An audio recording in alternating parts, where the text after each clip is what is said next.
Hey there. Tonight, we drift beyond the edge of what most people ever think about the realm between stars.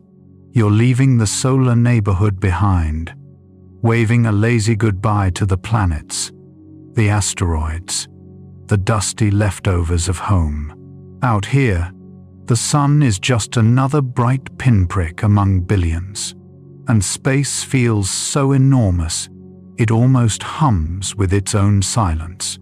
Hello there, and welcome to Dreamy Science. Tonight we're slipping into the shadows of the universe to explore 100 unbelievable facts about interstellar objects, those mysterious wanderers that come from other star systems, crossing ours like cosmic tourists who refuse to leave a business card. So, before you get comfortable, take a moment to like the video and subscribe, but only if you genuinely enjoy what I do here. And hey, post your location and local time down below. I love seeing how far this sleepy little science family stretches across the planet. Now, dim the lights, maybe turn on a fan for that soft background hum, and let's ease into tonight's journey together. You float away from the orbit of Neptune. The faint warmth of sunlight fades until it's weaker than a candle's reflection on a distant wall. Every direction looks the same ink black sprinkled with diamond dust. The boundary called the heliopause, the place where the sun's protective bubble ends, approaches like an invisible curtain. Past it lies true interstellar space. It isn't empty, not quite. There are particles here, atoms of hydrogen, helium, stray cosmic dust drifting, like ancient ghosts. If you scooped a cubic meter of it, you might find only a handful of atoms inside. It's the loneliest fog imaginable, your spacecraft imaginary, silent, with windows wide enough to frame eternity drifts through this region. The light takes on a new character here. It's sharper, older, and every star you see has its own planetary system. Some of those systems have ejected pieces of themselves, rocks, comets, and debris that no longer belong to any star. Those are the interstellar objects we're about to meet. Fact 1. Astronomers once thought our solar system was isolated, a self-contained bubble of order in an ocean of nothingness. But in 2017, a strange, elongated object whizzed through at an impossible speed. It wasn't from here.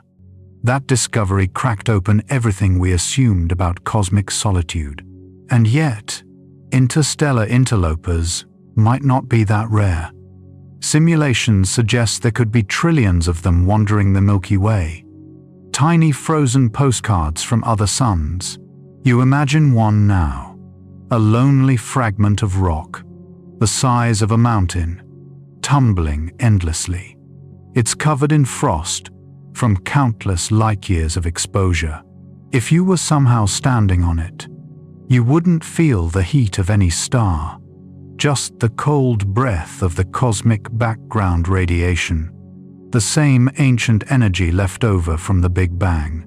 The surface would glow faintly under ultraviolet light, perhaps coated with organic molecules that have been baking there for billions of years. Scientists still argue whether these compounds could seed life when they crash into young worlds. The debate's been going on for decades. Are we children of stars or children of wandering dust? Another fact: the sun's gravity forms an invisible moat around the solar system called the Oort cloud, a sphere of icy bodies that may extend halfway to the nearest stars. Some of those bodies might already be escaping, drifting out into interstellar space. In a few million years, they'll be someone else's mysterious visitors. You might say the universe practices cosmic recycling on a grand scale. As you glide farther, you start to feel the hum of interstellar magnetic fields. They twist and ripple through space, like slow, invisible rivers. Charged particles spiral along them, creating subtle currents that stretch between the stars. If your ship had a radio receiver sensitive enough, you'd hear this as faint, whispering static space's own white noise, perfect for sleeping. Somewhere inside that static, astronomers have detected a constant tone at 21 centimeters. The spectral fingerprint of neutral hydrogen, the most abundant element in the universe. It's how scientists map the galaxy's shape. It's also the frequency many believe would make the best cosmic language for communicating with alien civilizations. You pass a tiny grain of dust. It's smaller than a red blood cell, but it's older than Earth. This single mote could have formed in the atmosphere of a dying star, drifted for billions of years, and finally arrived here, brushing past your invisible hand. Every atom of iron in your blood once went through that same process, forged in a supernova, flung into space, gathered into a newborn solar system. The next time you catch your reflection, remember you're literally made of interstellar residue. No exaggeration, just chemistry and destiny. Scientists still argue whether interstellar dust behaves like ordinary matter. Some claim it contains exotic structures, tiny crystals that form under zero gravity, with geometries impossible on Earth. Others insist those patterns are illusions caused by distant light scattering. Whatever the truth, those grains serve as time capsules, carrying the story of how galaxies build themselves molecule by molecule. A small smile creeps across your face as you think, space isn't a void at all. It's an ocean, too vast for eyes or instruments to truly chart. Every so often, one of its waves delivers a message, a comet, an asteroid, a whisper from another sun. We call these objects, but maybe they're better understood as memories made solid. The further you drift, the more the background stars seem to shimmer. Cosmic rays, tiny, high-speed particles strike your imaginary hull, each one a relic from some catastrophic explosion halfway across the galaxy. They carry stories of distant chaos. You could say the universe is always sending postcards, but it writes them in radiation. And if this all feels too big, too cold, too ancient, just remember, you're not really separate from it. You're drifting through something that already exists inside you. The calcium in your bones, the carbon in your breath, the oxygen filling your lungs, all forged in stars and scattered by the same interstellar winds you're now gliding through. You belong here more than you know. Your eyelids grow heavier. The stars blur a little. Ahead, a faint glimmer, an object moving against the background sky. It's long, tumbling, oddly shaped. That's where we're headed next, to meet the first confirmed visitor from beyond our solar system. But don't rush. In space, everything happens slowly, even wonder. You exhale, and the sound seems to echo forever. The ship hums. The darkness feels welcoming now. You're ready for the next traveler. You spot it before you even know what you're seeing. A tiny sliver of light moving faster than anything has a right to. It cuts across the sky, not orbiting the sun, not belonging to any planet. It's 2017, and telescopes around the world are panicking politely. The object will soon be called Oumuamua, a Hawaiian word meaning a messenger from afar, arriving first, and that it was the first confirmed interstellar visitor to ever brush past our Sunday. You watch from your dreamlike vantage point as Oumuamua spins through the darkness, It's nothing like anything we've seen before. About 400 meters long, cigar-shaped, and tumbling end over end like an unbalanced baton, it entered the solar system at nearly 315,000 kilometers per hour. Even Jupiter's gravity couldn't hold it. The strange part? It was accelerating slightly, as it left like something was pushing it along. Scientists measured that tiny boost and scratched their collective heads. Fact number 2. Rocks don't usually do that. Comets do, when ice on their surface vaporizes and creates a faint jet.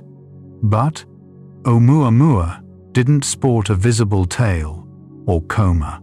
It wasn't glowing, steaming, or venting. It was just moving.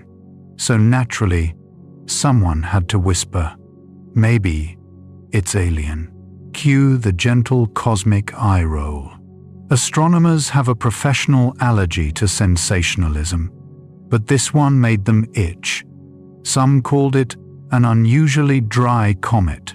Others said it might be a fragment of a shattered planet or a splinter of nitrogen ice from a distant Pluto-like world. One brave paper even suggested it could be an artificial solar sail, an ancient probe, or a piece of alien debris catching sunlight like a drifting chip wrapper from another civilization. Scientists still argue whether that's absurd or just bold. The truth? We still don't know. Oumuamua never stayed long enough for answers. You imagine gliding beside it now, your ship matching its role. Its surface looks smooth in places, rough in others, like red marble scorched by eons of cosmic radiation.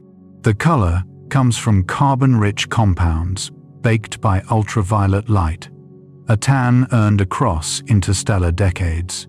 Every turn of its rotation flashes a different reflection, like a slow, silent disco in space. If you could reach out and touch it, it would feel brittle, maybe hollow in spots, like it's been eroded by millions of micrometeorite kisses. Oumuamua's orbit tells a story. It came from the direction of the constellation Lyra, passed close to the Sun's orbit, and exited toward Pegasus. That trajectory confirms it was never bound to our star. It's a traveler from somewhere else entirely, maybe a system where planets have long since died, or a region near a red dwarf star where ice and rock form strange partnerships. Astronomers estimate it spent hundreds of millions of years drifting between suns before it wandered into ours by pure chance. You might say the galaxy is full of such drifters, shards of forgotten worlds, each one a time capsule. One simulation suggests that for every star, there could be a trillion Oumuamua-like objects wandering through interstellar space. That means the universe is a scrapyard of planetary leftovers, just waiting for curious eyes. You can't help but wonder how many of those fragments carry stories no telescope will ever see. Here's a quirky side note. When Oumuamua was first spotted, some telescopes tried to listen to it, just in case it was broadcasting. The SETI Institute pointed radio dishes its way, scanning for any structured signal. The result? Nothing but static, just the ordinary hum of the cosmos. But for a few days, humanity collectively leaned in closer, like children listening at a door. As your imagination floats alongside this tumbling traveler, you realize how fragile everything is out here. Space is mostly emptiness, yet one small shard can set off philosophical earthquakes back home. Are we alone? Are they visiting? Do they know we exist? Funny how a rock barely a few hundred meters long could send billions of brains spiraling into cosmic self-reflection. Scientists still debate why. Oumuamua didn't glow like a comet. Some say it was composed of hydrogen ice, which would have evaporated invisibly in sunlight. Others propose it was a fluffy fractal of dust held together by static forces, light enough to be nudged by radiation pressure. The data fits several theories, and none perfectly. That's the beauty of space. It refuses tidy explanations. A little humor seeps in as you picture a civilization on some distant planet right now, having the same argument. Maybe they just spotted a weird rock zipping past their star, wondering, could that be from Sol? Perhaps to them, we're the mysterious interstellar intruders. The thought makes you smile. Oumuamua left the solar system almost as quietly as it entered. By early 2018, it was too faint for even our best telescopes. It's now somewhere past Neptune's orbit, heading toward eternal anonymity.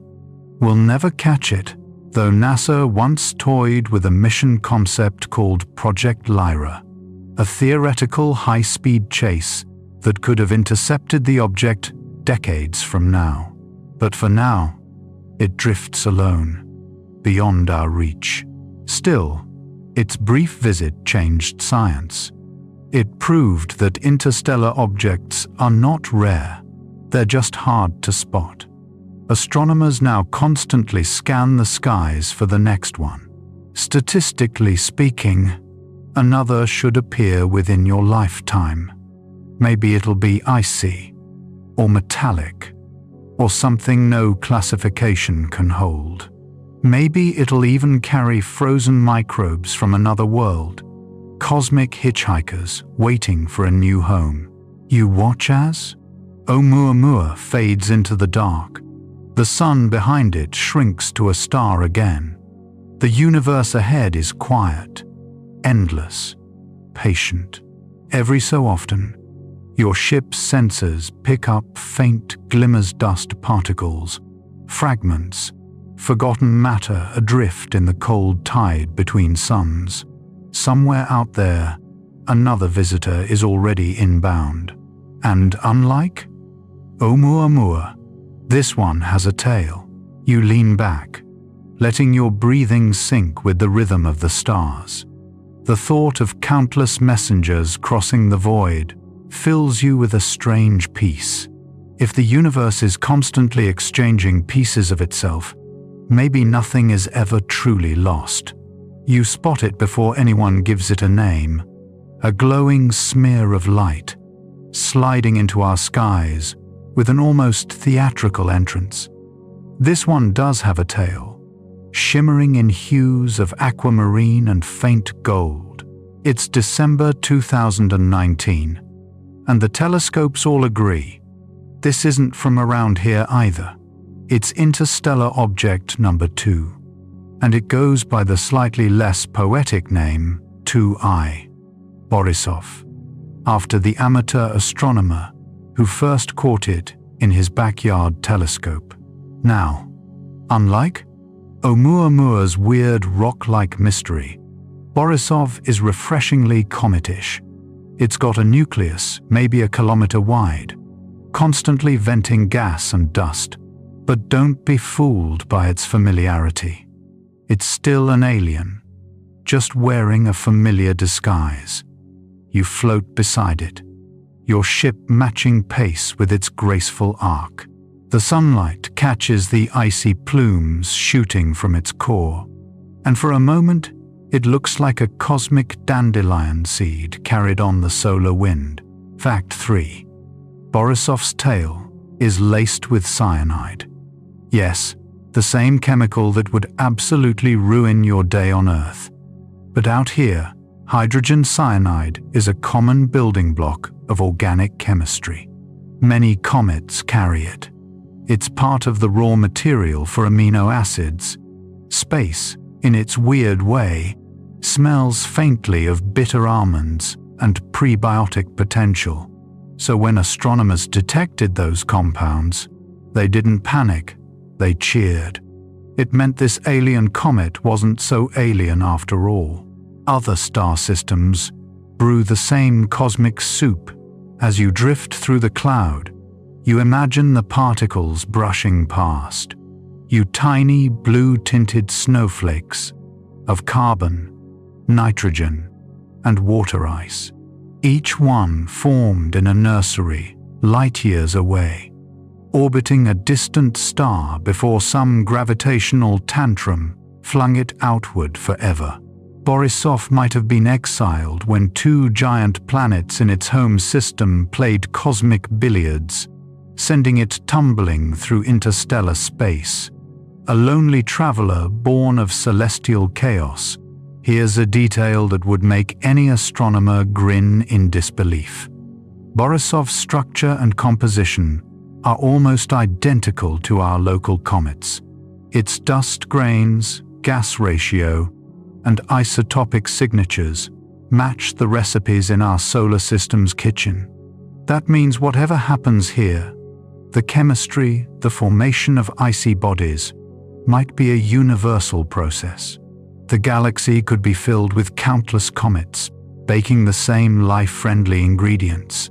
It's as if the universe is following one grand cookbook. You watch the comet's nucleus rotate slowly. Jets of vapor hiss into the darkness, catching sunlight in iridescent fans. The glow extends for millions of kilometers. Your ship's hull frosts over just from passing nearby. Every crystal of ice on its surface is older than human civilization, older even than Earth's oceans. Scientists still argue whether Borisov came from a young star system or an old one. Its orbit suggests it entered the solar system at an absurd velocity, about 180,000 kilometers per hour, meaning it wasn't lazily drifting. It had momentum, maybe the result of being kicked out by a supernova shockwave or a gravitational slingshot around a heavy star. Either way, it wandered for millions of years before casually crashing our cosmic party. And here's the quirky part. Borisov is so fragile, it's probably disintegrated by now. Telescopes saw its brightness flicker, then fade, like a dying ember in the void. It might have broken apart under the heat of the sun, scattering its icy guts across the inner solar system. If so, we're now breathing trace atoms from another star. That's the sort of poetic contamination you don't hear about in textbooks. Still, its brief appearance gave astronomers an unprecedented chance to study alien ice up close. The Hubble Space Telescope managed to snap its faint tail stretching almost 160,000 kilometers longer than 12 Earths lined up end to end. Spectral analysis showed that the comet's dust reflected sunlight in a way eerily similar to comets that formed near Jupiter, meaning our solar system and Borisov's birthplace could have shared similar chemical neighborhoods. The Milky Way might just be one massive suburb of familiar physics. You can't help but chuckle at the thought of universes with house rules. Same physics, same cosmic messes, but wildly different decor. Somewhere, there might be another civilization watching their own Borisov pass by, marveling at the chemistry and wondering if it smells faintly of almonds too. As Borisov sails on, you notice the trail it leaves behind, faint dust glowing in the solar wind. That's the interstellar handshake, material exchange across light years. Some of that dust will stay trapped in our solar system, mixing with native comets, entering Earth's atmosphere as shooting stars centuries from now. A quiet fusion of histories written in stardust. Fact 4. Interstellar comets like Borisov might be surprisingly common. New survey telescopes, like the Vera C. Rubin Observatory, are expected to find one every year or two, once they go online. In cosmic terms, that's like finally turning on the lights in a crowded room and realizing you've never really been alone. Scientists still argue over whether Borisov was pristine untouched since its birth or weathered by eons of travel.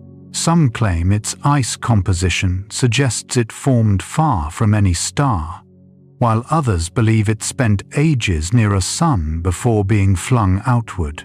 The debate continues, like a slow-motion conversation across telescopes and time zones.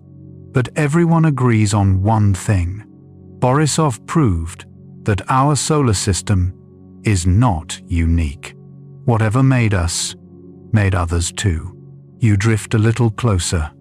The tail sparkles like a slow-motion snowfall. Each particle reflects light that left the sun 8 minutes ago. For a moment, you feel as though you could reach out and scoop a handful of the universe's earliest ingredients. You'd feel the crunch of frozen gases, the sting of ancient chemistry, the scent of infinity. Then, the comet curves away. Retreating toward the dark, you sit back, eyes half-lidded, as your ship's sensors dim. The stars look softer now, slightly blurred by exhaustion, or maybe both. Behind you, Borisov's fading glow leaves a quiet afterimage in your mind, like a memory you'll never quite pin down. Ahead lies a region even stranger, the space between suns, the invisible ocean connecting them all. It's time to drift there next to feel what interstellar really means. The comet's faint glow fades behind you, its cyanide perfume dissolving into the cold vacuum. Now there's nothing ahead but the deep ocean of interstellar space, the realm between suns. It's not a void, not exactly. It's the faint breath between galaxies, an invisible web stretched thin over billions of kilometers. You're coasting into the interstellar medium now, where density is measured in whispers per eternity. If you could stretch your arm out, you'd pass through fewer atoms than exist in a cubic centimeter of Earth's air, about one lonely hydrogen atom, occasionally a helium, sometimes a grain of dust wandering like a forgotten seed. Each grain, tiny and ancient, could be older than the Milky Way's current spiral pattern, and you're surrounded by trillions of them. Fact 5. Despite what most people imagine, empty space isn't empty at all. It's a restless sea of plasma, dust, and radiation, constantly stirred by magnetic fields and shockwaves from exploding stars. Astronomers call this vast region the interstellar medium, and it's both the graveyard and the nursery of cosmic matter. When stars die, they eject their guts into this space, filling it with heavy elements. When new stars form, they pull that same material back together. Nothing is wasted here, only recycled on a scale so large, your brain quietly gives up trying to picture it. You glide through a filament of gas so faint it's invisible to human eyes, yet long enough to swallow 1,000 solar systems. Your ship's sensors paint it in false color: red for hydrogen, blue for oxygen, a ghostly green for carbon compounds. It's beautiful, in a minimalist existential sort of way. Every so often, you pass denser knots of dust-cold dark clouds that block starlight like ink blots on the night. These are the raw materials for future suns and planets, the wombs of galaxies. Scientists still argue whether turbulence or gravity primarily drives their formation. But either way, you're looking at potential worlds long before they're born. A fun, slightly eerie fact. If you could somehow scoop a spoonful of this interstellar gas and bring it to Earth, it would instantly collapse under atmospheric pressure. Space is that thin, that fragile, yet this diffuse material fills every gap between stars, holding galaxies together like invisible glue. Somewhere nearby, a shockwave from an ancient supernova ripples through the void. It's not the fiery explosion you imagine. It's more like an endless compression wave, a cosmic breeze that's been traveling for thousands of years. As it passes, dust grains collide, merge, and stick together, forming the first clumps of what might someday be new asteroids. You're literally watching the universe recycle itself, one atom at a time. You drift alongside a grain the size of a sugar crystal. It's mostly silicate, sprinkled with carbon and iron.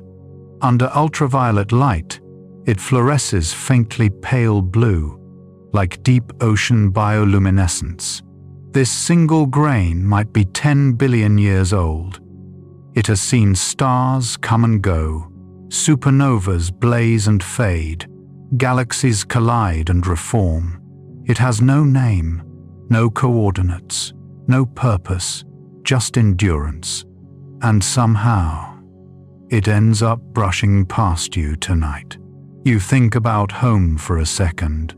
The bright, crowded solar system with its planets and noise and streaming satellites. Out here, there's no up or down, no north or south, just the soft, rhythmic pulse of radiation, the heartbeat of the galaxy itself.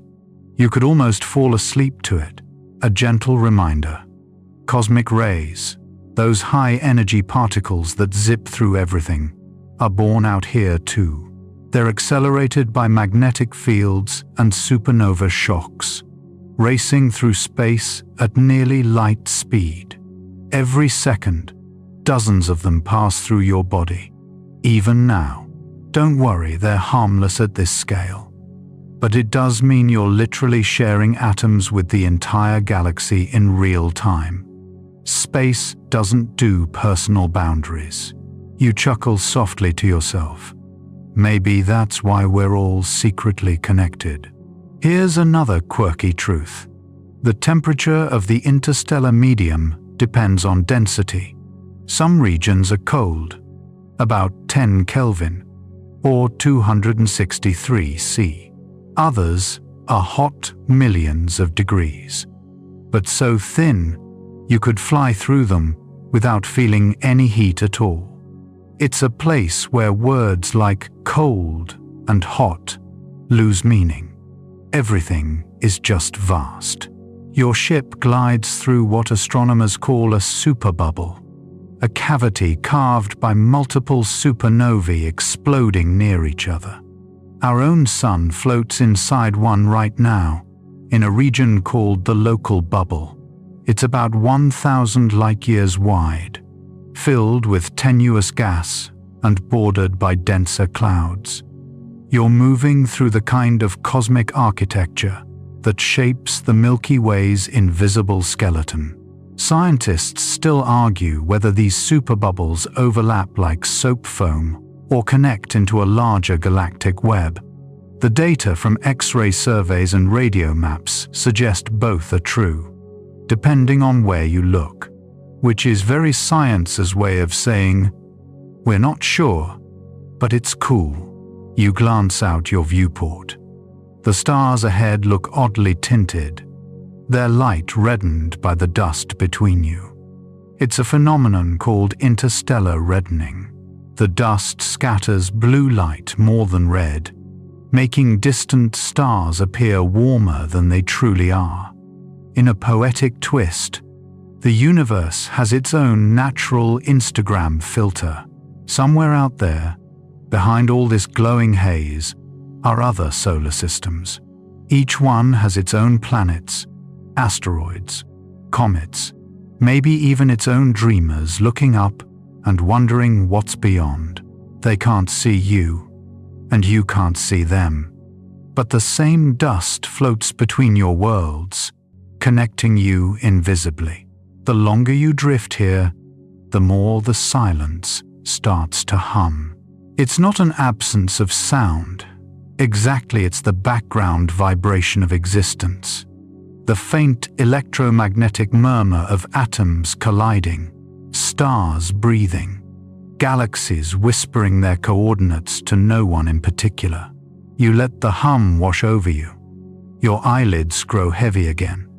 Every atom of your body once passed through this medium, long before you existed, long before Earth cooled enough to grow oceans. You're not an intruder here. You're a returning traveler. Somewhere ahead, faint gravitational ripples tug at your senses. Massive bodies moving in the dark. Worlds without stars. Orphans drifting alone through the galaxy. You lean forward, curious, because not everything out here needs a sun to shine.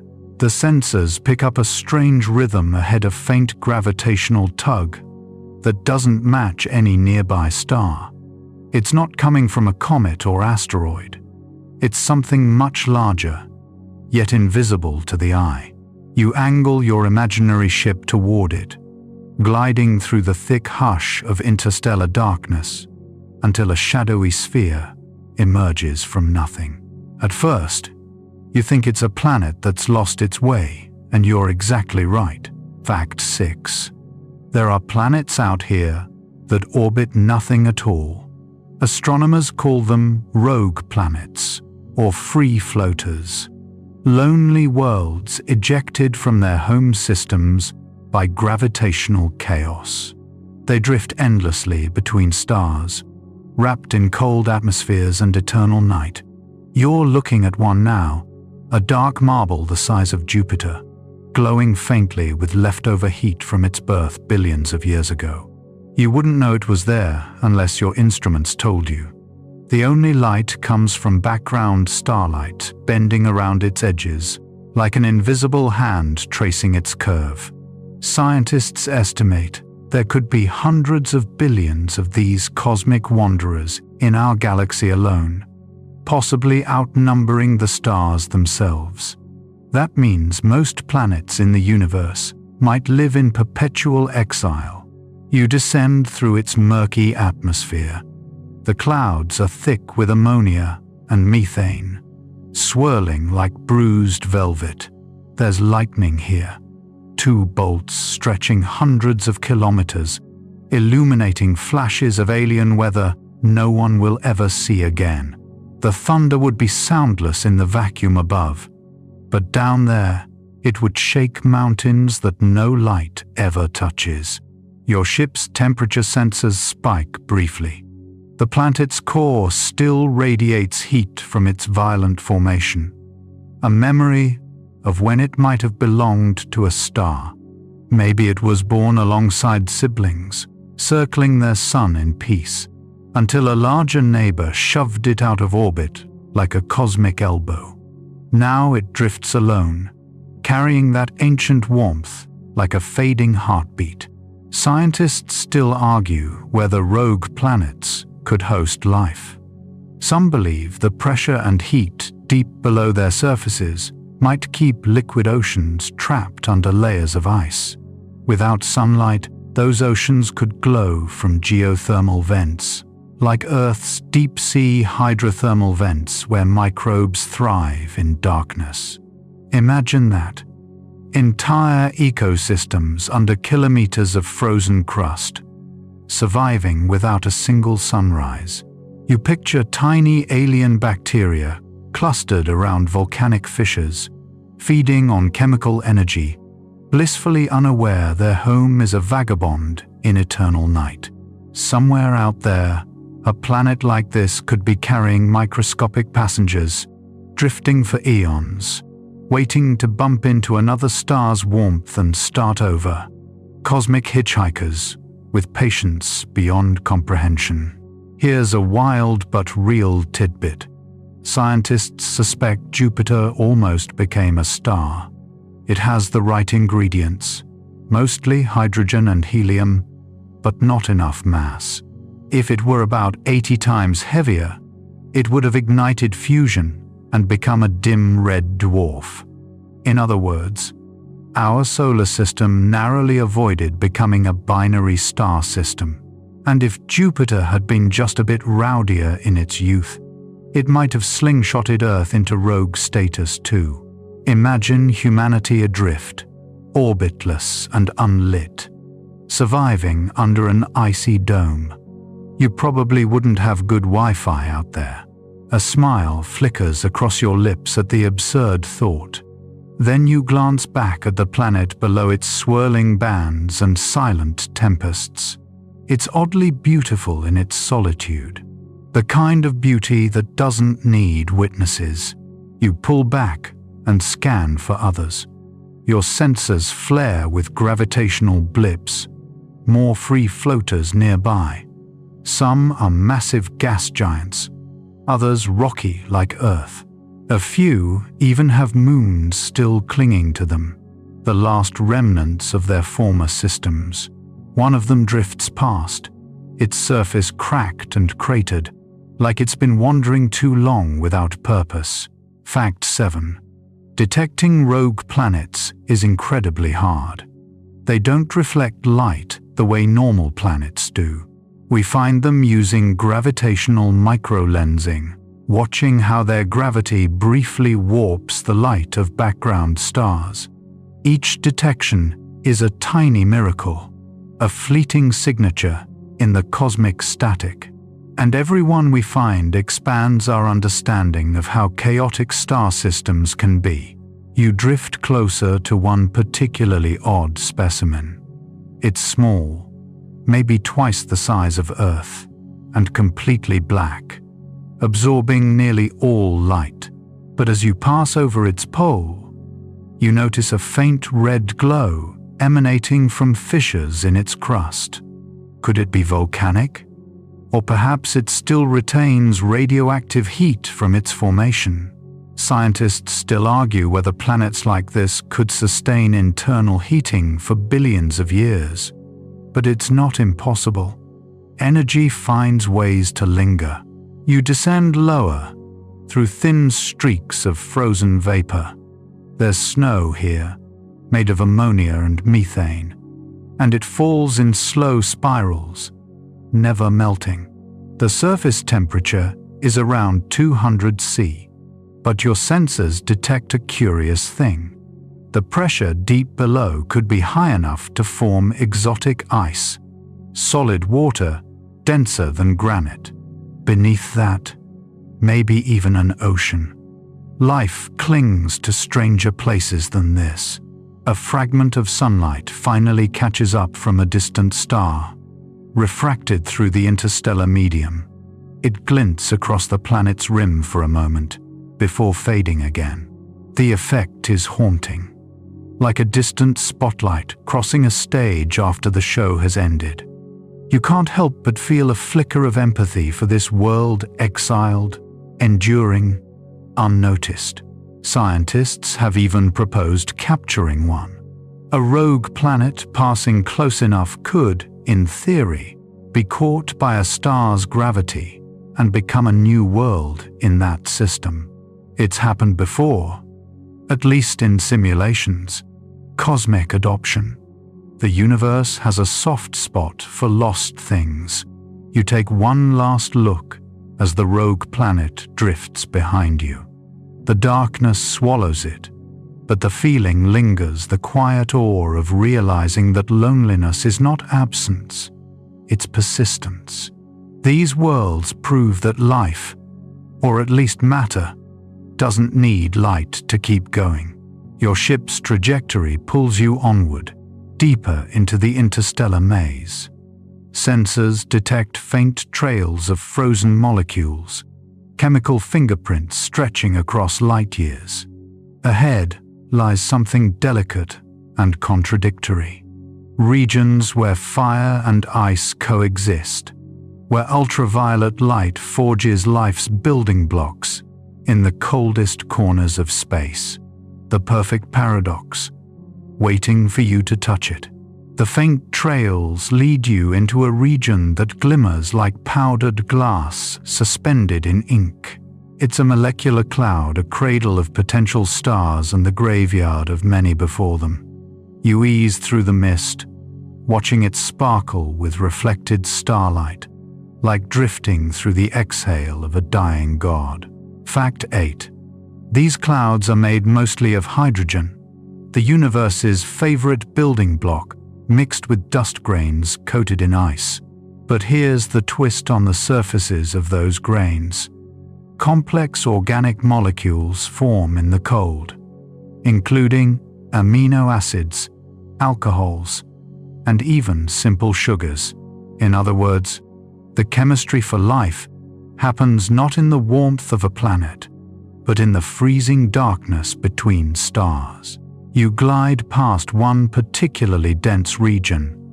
The starlight dims until the cloud swallows it completely, leaving you in almost perfect black. Instruments hum quietly. You can smell the ghost of ozone through your imagination. It's the scent of cosmic creation. A soft pulse flickers ahead. It's not a star yet, just a gravitational gathering, a protostar incubating within its dust cocoon. The pressure inside builds over millions of years until fusion ignites. Right now, it's only glowing in infrared, invisible to human eyes but burning bright in other spectra. Scientists still argue whether interstellar molecules could have seeded life on Earth. One theory, panspermia, suggests that some of the amino acids or carbon chains floating through space hitched a ride on asteroids and comets, delivering the ingredients of biology to our young planet. You could say we're all partly made of cloud dust, interstellar leftovers that got lucky. You reach out your imagination, brushing past a dust mote the size of a bacterium. It's coated in a thin film of frozen methanol and carbon monoxide. Under ultraviolet radiation from nearby stars, those molecules react, forming new compounds. You can almost hear the faint whisper of chemistry at work, a molecular orchestra with no conductor, only time. Fact 9. These interstellar grains are so small and so numerous that they collectively block 90% of visible light across certain regions of space. That's why some nebulae look like dark holes rather than glowing clouds. They're actually opaque curtains of microscopic carbon and silicate particles. The irony is delicious. The stuff that hides the stars also helps make them. You drift deeper, and something unexpected glints ahead. A thin, crystalline filament stretching for light years. A structure so delicate it looks drawn by hand. That's an interstellar filament, a strand of dense gas shaped by magnetic fields. Scientists still argue whether these filaments form before stars or because of them.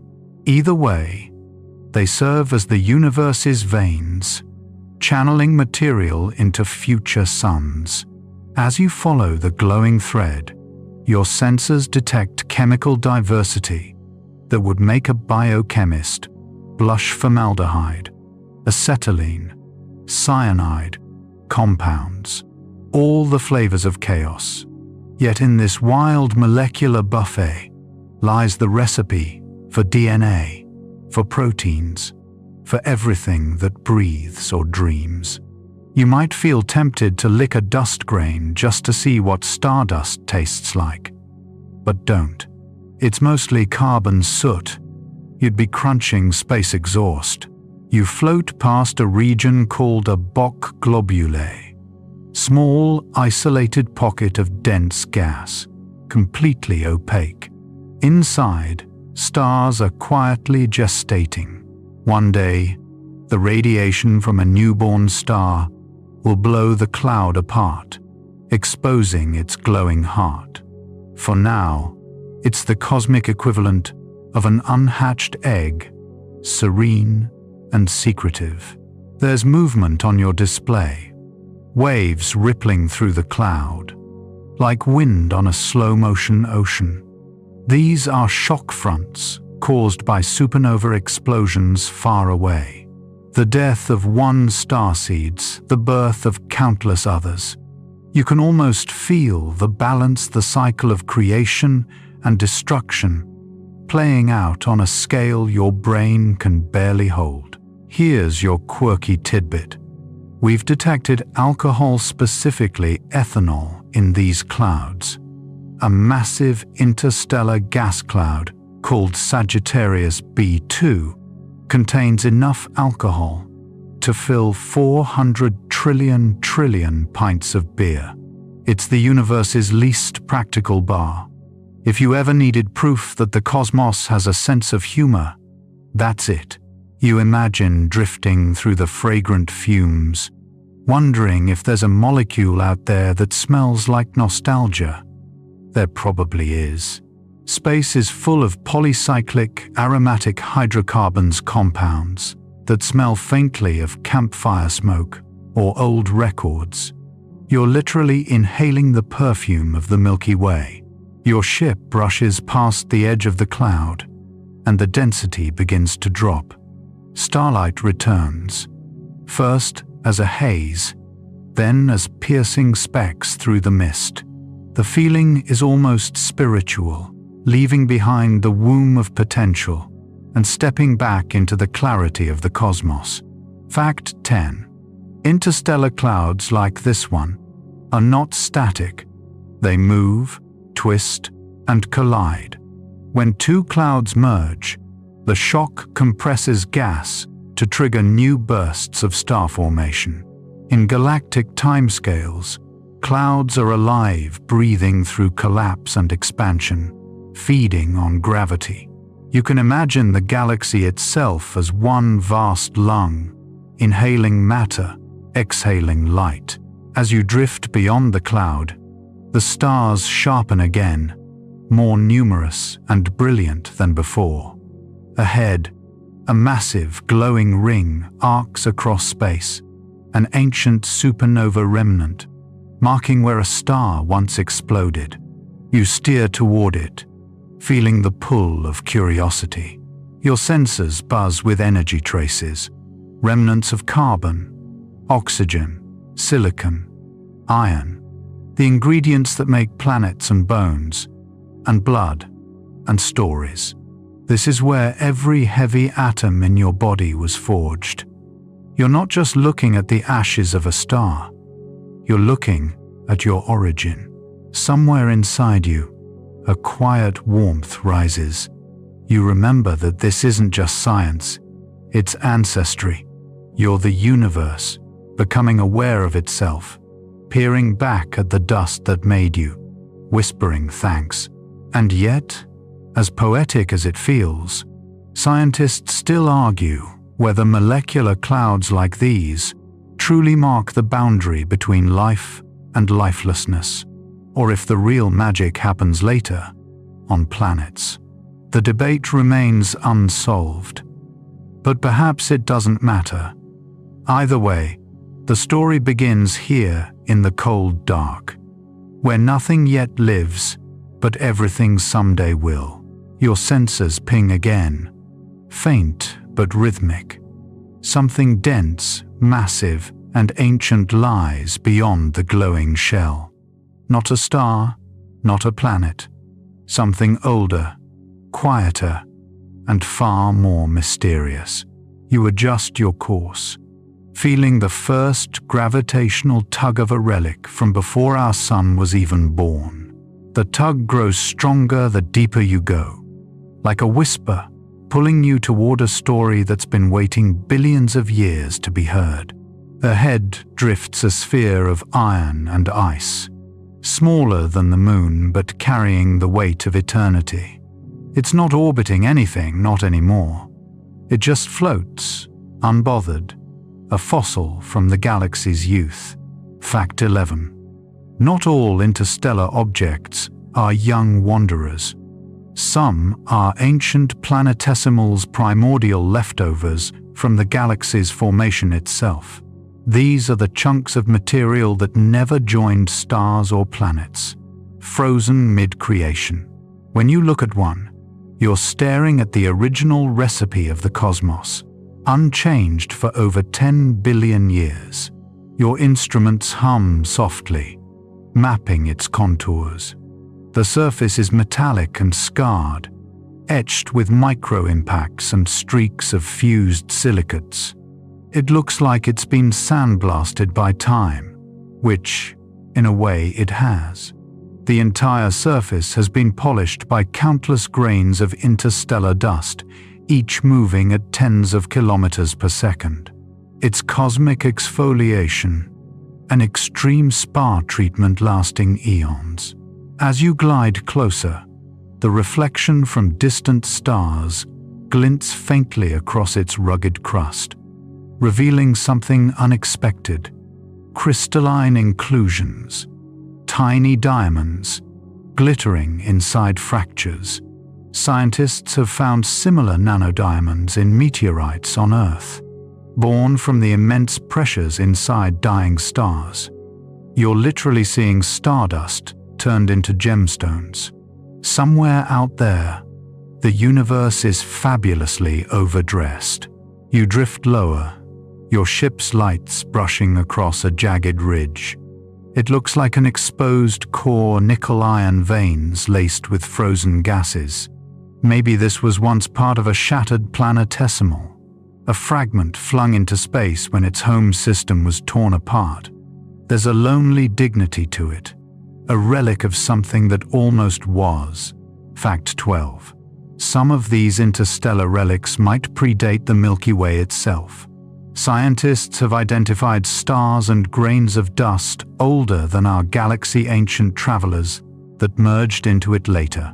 Imagine that dust older than everything you've ever known, casually floating through your hairline of perception. It's humbling and just a bit unsettling, like realizing your grandparents' grandparents' grandparents are still out there, orbiting quietly in the dark.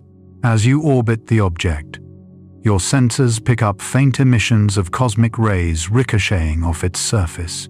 The space around it is saturated with high-energy particles, painting invisible auroras across your display. The object itself is utterly silent, its temperature near absolute zero. Yet every now and then, a molecule of hydrogen hits the surface and sticks. One by one, it's collecting the galaxy, atom by atom, at a rate so slow, it might as well be eternity. You reach out your mind's hand and touch the silence.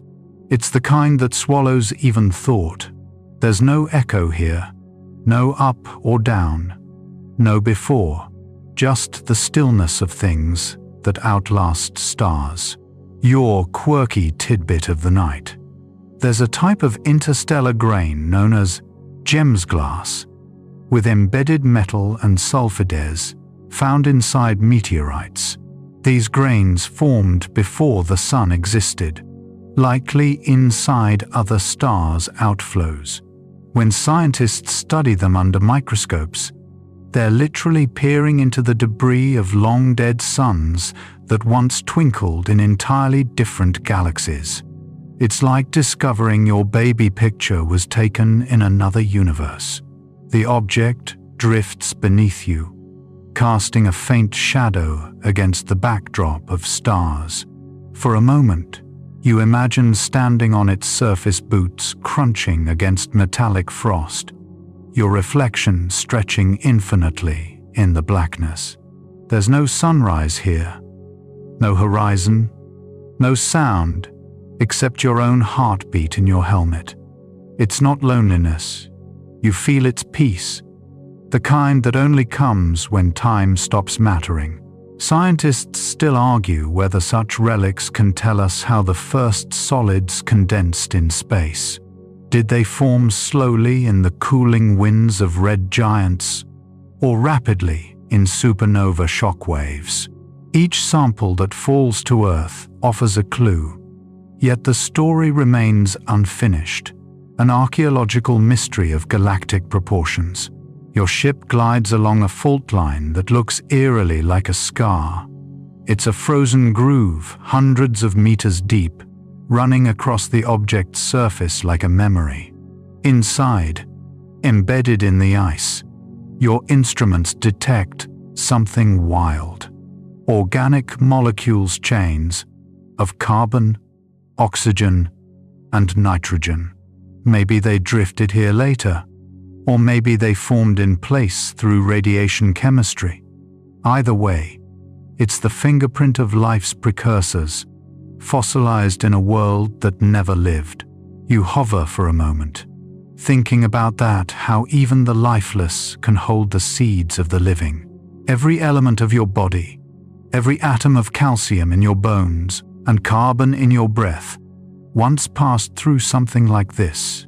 We're all just recycled stardust, briefly arranged into consciousness, blinking back at the void. You chuckle softly to yourself.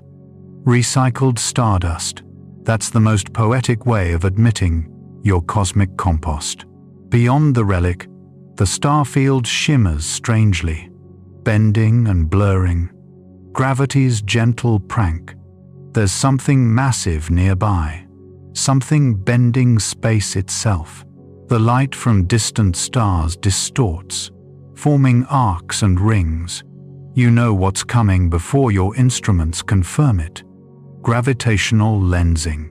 Somewhere ahead, a colossal object, maybe a rogue black hole or dense cluster, is twisting the fabric of space like a funhouse mirror. You take one last look at the ancient wanderer before setting a course toward the distortion. As it fades into the rear view, you realize you'll probably never find another quite like it.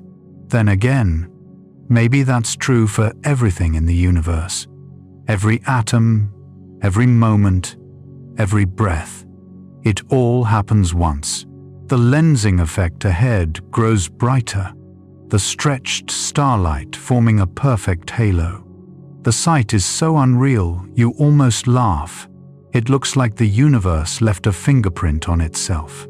Whatever's causing it must be massive beyond comprehension. You angle your ship toward the shining curve, ready to dive into the warped geometry of space-time.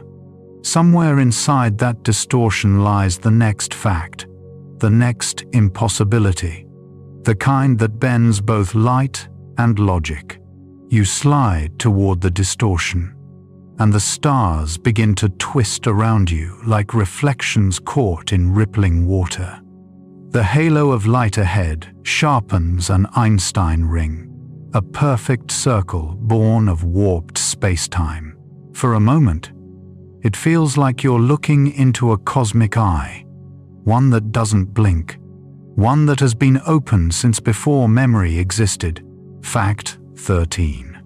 Gravitational lensing is what happens when a massive object, like a black hole, a cluster of galaxies, or even a rogue planet, bends the light of something behind it. Space itself acts like a lens, focusing photons along curved paths. Einstein predicted it, but when astronomers first saw it in action, they were stunned. The universe doesn't just contain wonders, it creates optical illusions. Your ship trembles slightly as it crosses the edge of the gravitational field. Time and space start playing tricks.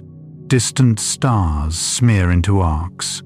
Galaxies multiply and fade, copied across the lens like ghostly reflections in a funhouse mirror. You're not hallucinating. It's physics being fancy. You glance at your readouts. The source of the lensing is small, too small to be a galaxy cluster, maybe a wandering black hole, or perhaps something even stranger. Scientists have recently detected dark lenses, regions where the lensing effect exists without any visible mass. Dark matter doing its invisible thing, bending light with gravity, but giving away nothing else. You could be staring straight at a clump of pure mystery. You watch the light twist and stretch, and for a fleeting second, you think you see your own ship duplicated, reflected back from some impossible angle. You wave. The echo doesn't wave back. That's when you remember. In curved space, even cause and effect can lose their manners. Fact 14. Gravitational lensing isn't just pretty. It's one of the most powerful tools in modern astronomy. By studying the way distant light bends, scientists can map out dark matter stuff we can't see, but that makes up 85% of the universe's mass. In other words, this shimmering distortion before you is a mirror not of light, but of absence. You're literally watching nothing pull on everything. You drift closer, letting the warping grow stronger. The stars ahead start to wrap around you, forming a full sphere of smeared brilliance. At the center, space darkens like a puddle of ink, swallowing its own reflection. Your instruments confirm it. A rogue black hole, wandering freely between stars. It's not actively feeding, no accretion disk, no fireworks of radiation, just a silent sphere of gravity, dragging reality down a drain. Scientists believe there could be millions of these rogue black holes roaming the Milky Way. Cast out during violent galactic mergers, they travel invisibly, revealed only when their gravity betrays them through lensing. You slow the ship, keeping a respectful distance. The gravitational field hums through your hull, a vibration you feel in your ribs more than your ears. You can't help but wonder if you fell in, how would it feel? Probably brief. Scientists still argue whether information truly disappears inside a black hole, or if it's somehow preserved on the event horizon as quantum holograms. The so-called information paradox remains one of physics' most tantalizing riddles. Hawking thought it might eventually leak out in subtle radiation, like the universe whispering its secrets through static. You imagine a black hole as the universe's diary filled with everything it's ever written, but sealed so tightly no one can read it. You hover just outside the event horizon, watching light itself bend backward, circling endlessly before vanishing. There's something hypnotic about it. It's the closest thing to infinity you can actually look at. Then your quirky tidbit arrives. Scientists have recently detected rogue black holes speeding through space at hundreds of kilometers per second, dragging entire stars or clouds along like cosmic kidnappers. One such runaway was found hurling away from its home galaxy, leaving behind a 200,000 light-year trail of newborn stars. It's the ultimate mic drop "I'm out," says the black hole, birthing a star nursery as it exits the scene. You chuckle softly. Only in the universe can destruction double as creation. You take one more look into the lens. Behind it, magnified and warped, is a galaxy that no telescope could normally see. A faint smudge stretched into a luminous arc. It's light from billions of years ago, from a time when our solar system didn't even exist. You're not just observing, you're time traveling, catching ancient photons that have been en route since before Earth had oceans. Fact 15. Some of the earliest galaxies we've ever detected were found through gravitational lensing. The magnification effect lets astronomers see objects otherwise too faint or far away. Without lensing, much of the universe's history would still be invisible.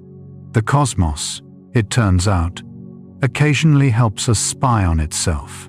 You drift backward now, letting the warped light settle. As you retreat, the ring dissolves, and the stars return to normal. twinkling like they didn't just do acrobatics for you. The silence feels deeper than before, like the space around you has been wrung out of time. And then your instruments pick up something faint. A narrow stream of matter moving at nearly the speed of light. A jet fired from the magnetic poles of a collapsed star. It's a relic of a long-dead supernova, slicing through space like a cosmic sword. You turn toward it, curious. As the jet grows closer, you see it stretching for light years, blue and violet at its edges. Invisible radiation shimmering just beyond your vision. You can't help but grin. If the black hole was the stillness of death, this is what resurrection looks like. Energy born from ruin, streaking into infinity. You follow the jet's glow, leaving the lens behind. Space ahead brightens slightly, scattered with faint clouds of charged particles. The radiation makes your display flicker. You can almost hear the hum of power. Somewhere within this chaos, you'll find your next destination, an object that shouldn't exist, yet somehow does.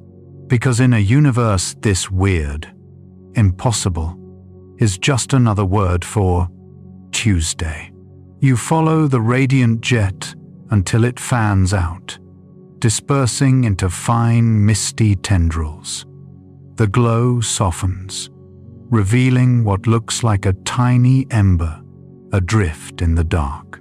At first, you think it's a star, but the spectrum doesn't match. It's not burning hydrogen like most suns. It's something denser, smaller, stranger. Fact 16. This is a neutron star, the ultra-compressed corpse of a supernova. Imagine cramming the mass of our sun into a sphere barely 20 kilometers wide. That's a city-sized ball of neutrons, so dense a teaspoon of it would weigh about 1 billion tons. You hover nearby, staring at a star that's technically dead, but still refuses to stop showing off. Its magnetic field is fierce, sweeping space like a lighthouse beam. As it spins faster than a blender, it shoots bursts of radiation across the void. That pulse, ticking with ridiculous precision, is what we call a pulsar. Some rotate hundreds of times per second. If your eyes could see in radio waves, you'd be watching a cosmic strobe light. Your ship vibrates faintly as the pulses pass by, rhythmic as a heartbeat. Whump, whump, whump. You imagine trying to sleep near one. It'd be like snoozing beside a cosmic metronome. Fact 17. Scientists use pulsars as galactic GPS. Their signals are so regular that spacecraft can triangulate their position anywhere in the Milky Way. It's one of those delicious ironies of nature-dead stars guiding the living ones home. You drift along the magnetic pole, where the radiation jet bursts forth like a fire hose. It's blinding, even filtered through your ship's shields. The jet is made of electrons accelerated almost to light speed, producing synchrotron radiation as they spiral through magnetic lines. It's violent, yes, but also oddly serene, like a perpetual storm that's learned to meditate. The pulsar hums beneath you, spinning faster than you can count. You think about its origin once, a massive star, living fast and dying spectacularly. When it exploded, its outer layers scattered heavy elements into space: iron for planets, carbon for creatures, gold for your jewelry. The core, meanwhile, collapsed until protons and electrons fused into neutrons, creating one of the strangest materials in existence: neutronium. You could never touch it. It would crush every atom of your body into oblivion. But the thought of it, matter so dense it breaks. your intuition is both terrifying and thrilling. Here's your quirky tidbit. In 1967, when Jocelyn Bell Burnell first discovered pulsars, she labeled the repeating radio signal LGM, one for little green men, for a brief, glorious moment.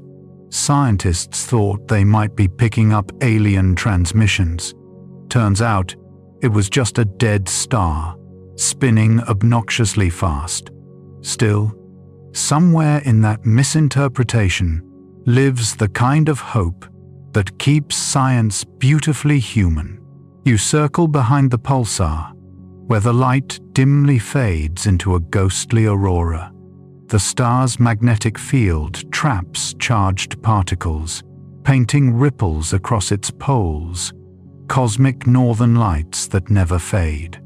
If you could stand on its surface, spoiler, you'd be pancake thin in an instant. You'd see the universe flickering through those ribbons of radiation like an eternal sunrise. Scientists still argue whether pulsars slow down smoothly or in sudden glitches, abrupt jumps in spin rate, possibly caused by superfluid layers within their crusts. Imagine that a star that's both solid and liquid, and somehow neither, twitching with quantum spasms. It's like physics doing interpretive dance. The ship's instruments ping.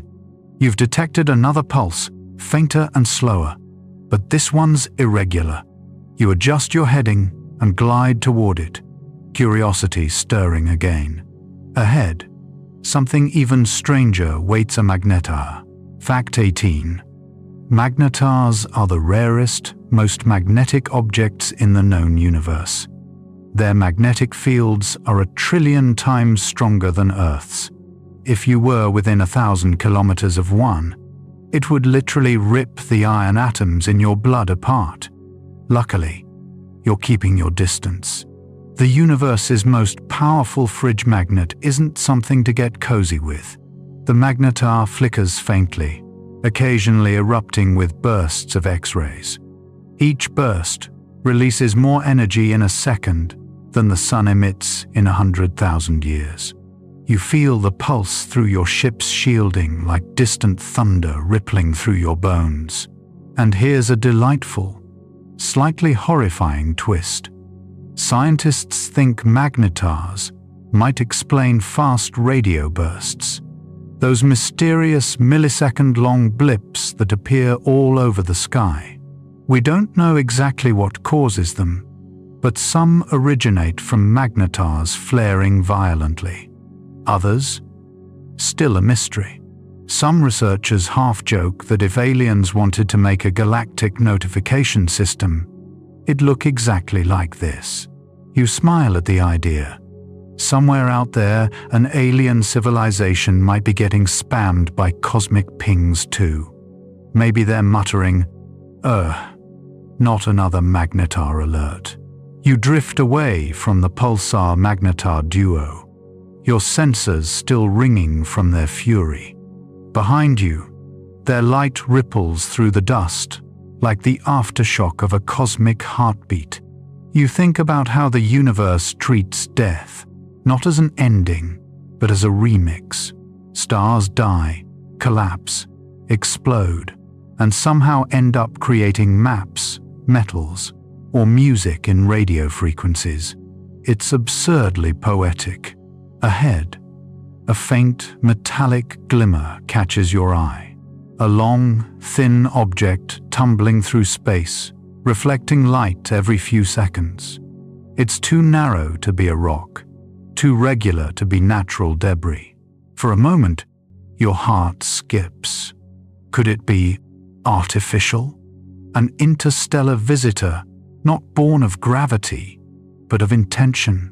You remember another famous mystery, Oumuamua, the first known interstellar object to pass through our solar system in 2017. A cigar-shaped rock that behaved oddly. It accelerated slightly as it left the sun, without any visible tail. Some scientists said it was outgassing ice, Others whispered about alien technology. The debate still hasn't fully died. You smile again. You're heading straight for something like that. Maybe another piece of cosmic debris, or maybe a message from someone who left long before you arrived. You adjust your course, engines humming softly as you slip away from the neutron star's fading heartbeat and into the calm dark ahead. As you glide through the silence, the light from the pulsar fades behind you until the darkness feels absolute. Only your ship's sensors whisper softly in the background, tracking dust, radiation, and the faint static of the universe itself. Ahead, that metallic glimmer grows clearer, a slender shard tumbling in slow motion through infinity. It catches the faint light of a distant star and flashes briefly, almost like a mirror signaling across time. You slow your approach. The object is elongated, maybe 400 meters long, its surface smooth in some places, pitted in others. Its motion is curious, not a perfect spin, but an irregular tumble, as though it's been drifting for eons without control. Fact 19. This might be something like Oumuamua, the first interstellar object ever observed passing through our solar system. Detected in 2017 by astronomers at the Pan-STARRS Observatory in Hawaii, it puzzled scientists for months. Unlike a comet, it had no visible tail, and yet it accelerated slightly as it moved away from the sunday. That gentle push defied easy explanation. Some suggested sublimating ice. Others speculated solar radiation pressure on a thin, sail-like surface. But a few whispered bolder theories. What if it wasn't a rock at all, but a relic, something crafted? A discarded fragment of alien technology, perhaps a probe, or a fragment of a long-forgotten ship. You hover beside the object now, studying its strange symmetry. Its surface is dull, bronze-like, etched with micropits from micrometeoroid impacts. No seams, no obvious engine ports, no markings, just a quiet, steady tumble through nothingness. You can almost imagine it as a bottle adrift in the cosmic ocean, its message written not in words, but in the mere fact that it exists at all. Fact 20. Interstellar objects like this may be incredibly common. Astronomers estimate that for every star, there could be trillions of rogue rocks and fragments wandering between solar systems ejected during planet formation or catapulted by gravity slingshots. Oumuamua was simply the first we caught in the act. Another, called Borisov, followed in 2019, and that one behaved more like a conventional cometicity, outgassing, leaving a faint trail, but its chemical makeup didn't match anything from our solar neighborhood. That means every interstellar visitor is a time capsule, a piece of someone else's sky. Some might carry dust from suns that died before Earth even existed. Others might bear minerals shaped under alien atmospheres, telling stories our geology can't yet imagine. You drift closer, scanning the surface. The readings confuse your instruments. It's not made purely of rock or metal. It's something in between, layered in ways that suggest intentional design. Maybe it's coincidence. Maybe it's not. The universe loves to play with ambiguity. Fact 21. Interstellar dust and debris are the seeds of cosmic connection. When these fragments pass through a system, they may deposit rare elements or even complex organic molecules onto worlds they encounter. Some scientists propose that life itself could have been seeded across the galaxy this way, a process called panspermia. In that scenario, ancient microbes hitch rides on rocks ejected by meteor impacts, drifting for millions of years before landing somewhere fertile. If that's true, then life on Earth might share ancient ancestry with life elsewhere. Tiny spores surviving cold, radiation, and time, waiting patiently for a new sunrise. The universe could be one vast family tree, its branches flung wide across the stars. You let that thought linger. The silence around you feels warmer now, not empty, but full of invisible kinship. The tumbling shard passes before your viewport one last time, catching starlight in a way that almost looks deliberate, like a wink. You leave it behind, setting a slow drift toward a nearby star system your charts mark as unremarkable. A simple G-type star, yellow and stable. As you close the distance, the starlight begins to paint the inside of your cabin gold. Dust motes gleam in its rays. It feels almost like home. Fact 22. Our sun is ordinary, and that's what makes it extraordinary. Among the billions of stars in the Milky Way, yellow dwarfs like ours are rare, but not unique. Yet they strike a perfect balance, stable, long-lived, calm enough for life to flourish on nearby planets. The star ahead of you seems to hum with that same quiet confidence. Its light pulses gently, not a flare, not a heartbeat, just a rhythm steady enough to lull you deeper into your drifting trance. You pass through a cloud of dust near its outskirts, and your sensors start lighting up with trace compounds, silicates, water, ice, ammonia, a protoplanetary disk, the birthplace of worlds. Fact 23. Every planet begins as dust. Around young stars, microscopic grains collide and stick together, forming pebbles, then boulders, then planetesimals. Over millions of years, gravity sculpts those clumps into full-fledged worlds. If you could slow time enough, you'd see it as a graceful dance rings of glowing dust, slowly condensing, particles whispering themselves into continents and cores. You drift through the disk, and it feels like being inside a dream made of glitter. Particles swirl in waves, shimmering as they catch the light. Somewhere in here, new planets are being born, tiny embryos of rock and ice, still hidden within the haze. Fact 24. Planets don't stay put. They migrate, shifting orbits as they interact with their surroundings. Jupiter likely wasn't born where it is now. It may have moved inward and outward over time, reshaping our solar system's architecture. That same cosmic wandering happens everywhere. Worlds drift like leaves in a cosmic current. You picture it. Newborn planets gliding through dusty fog, bumping, merging, or getting flung into the void. Some end up as stable havens. Others become rogue planets, wandering starless between galaxies. You realize how much of existence is motion. Nothing sits still for long. Even the universe itself expands with relentless calm. Every second, every particle, every photon is a traveler, including you.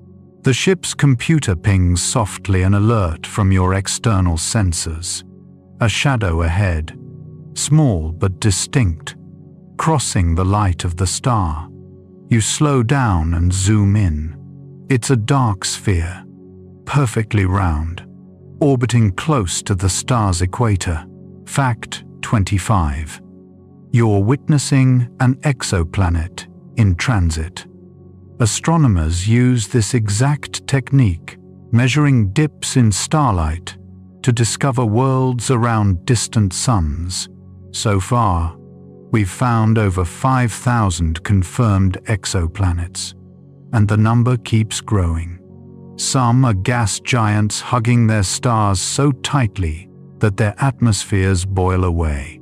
Others are rocky and Earth-like, sitting within the so-called habitable zone, where liquid water could exist.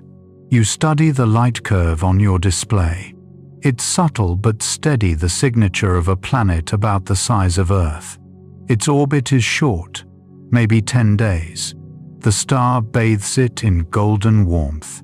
You can almost imagine standing on its surface, feeling that gentle yellow light spill over your face. The computer extrapolates atmospheric data thin, possibly nitrogen-rich, with traces of water vapor. Your heart flutters. Could this world have clouds? Maybe even an ocean? The thought tugs at you, soft as sleep. You lean back in your seat, watching the golden light dance across the hull. The star hums quietly. The planet glides. The dust swirls like snow. Somewhere deep in your chest, a thought unfolds. Maybe this is how the universe dreams, through light, through motion, through worlds quietly turning in the dark. You leave that newborn star and its golden nursery behind, drifting once again into the deep quiet. The light fades into a pale echo, replaced by a deeper darkness, one you can almost hear if you listen hard enough. A slow, low hum, like a cosmic throat, singing just below perception. Out here, the space between stars isn't empty. It's charged, restless, alive with invisible forces you can't quite see but can definitely feel. Your sensors flicker tiny fluctuations in magnetic fields, irregular pulses of radiation, whispers of charged particles slicing through the void like invisible arrows. Fact 26. The galaxy is threaded with magnetic lattices, vast, invisible structures stretching across light years. They twist and weave through the interstellar medium, shaping gas clouds and guiding cosmic rays. Think of them as the universe's nervous system, transmitting subtle signals across unimaginable distances. If you could paint the magnetic field lines, the Milky Way would look like a glowing cobweb of energy spun not by spiders, but by stars and supernovae. Each explosion, each stellar wind, tugs and reshapes those lines, creating tension and harmony all at once. Your instruments pick up bursts of charged particles, cosmic rays, some born from dying stars, others from black holes feeding in distant galaxies. They zip through your ship like ghosts, harmless at this distance but strong enough to rewrite atoms if they hit the right spot. Fact 27. Every second, thousands of cosmic rays pass through your body. Even when you're on Earth, most are harmless, deflected by our planet's magnetic shield. But out here, unprotected, they whisper secrets from across the galaxy, each one carrying a signature of where it came from. You imagine them as microscopic messengers, tiny cosmic postcards written in energy instead of ink. Some originated in the Crab Nebula, others in faraway supernovae, whose light hasn't even reached us yet. Each particle is a trace of a cosmic event, still echoing through time. Scientists still argue whether cosmic rays are purely random, or if they carry the fingerprints of something intentional, perhaps signals encoded by the universe itself, or relics of alien communication lost in background noise. Most laugh it off. A few quietly keep listening. Your ship hums as it passes through a region where the magnetic field thickens, The dust particles around you realign, dancing along invisible threads. For a moment, you can almost see the pattern-rippling waves of magnetism, shaping everything. Fact 28.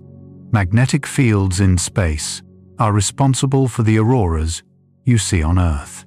When solar wind particles hit our atmosphere, they spiral along those lines and excite oxygen and nitrogen molecules, creating that ghostly green and pink shimmer in the night sky. The same thing happens across the galaxy. Magnetic light shows invisible to human eyes, but blazing in radio and X-ray frequencies. You close your eyes and imagine it.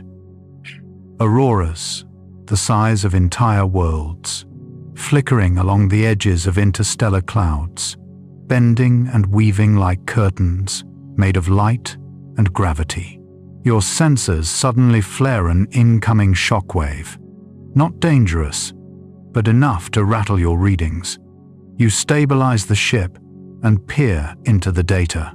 It's a supernova remnant, an ancient bubble of energy still expanding after a star's death. The edges glow faintly in the visible spectrum, an enormous sphere of ionized gas stretching dozens of light-years wide. Fact 29. When a massive star dies, it detonates with the energy of billions of suns, creating a supernova so bright it can outshine an entire galaxy for weeks.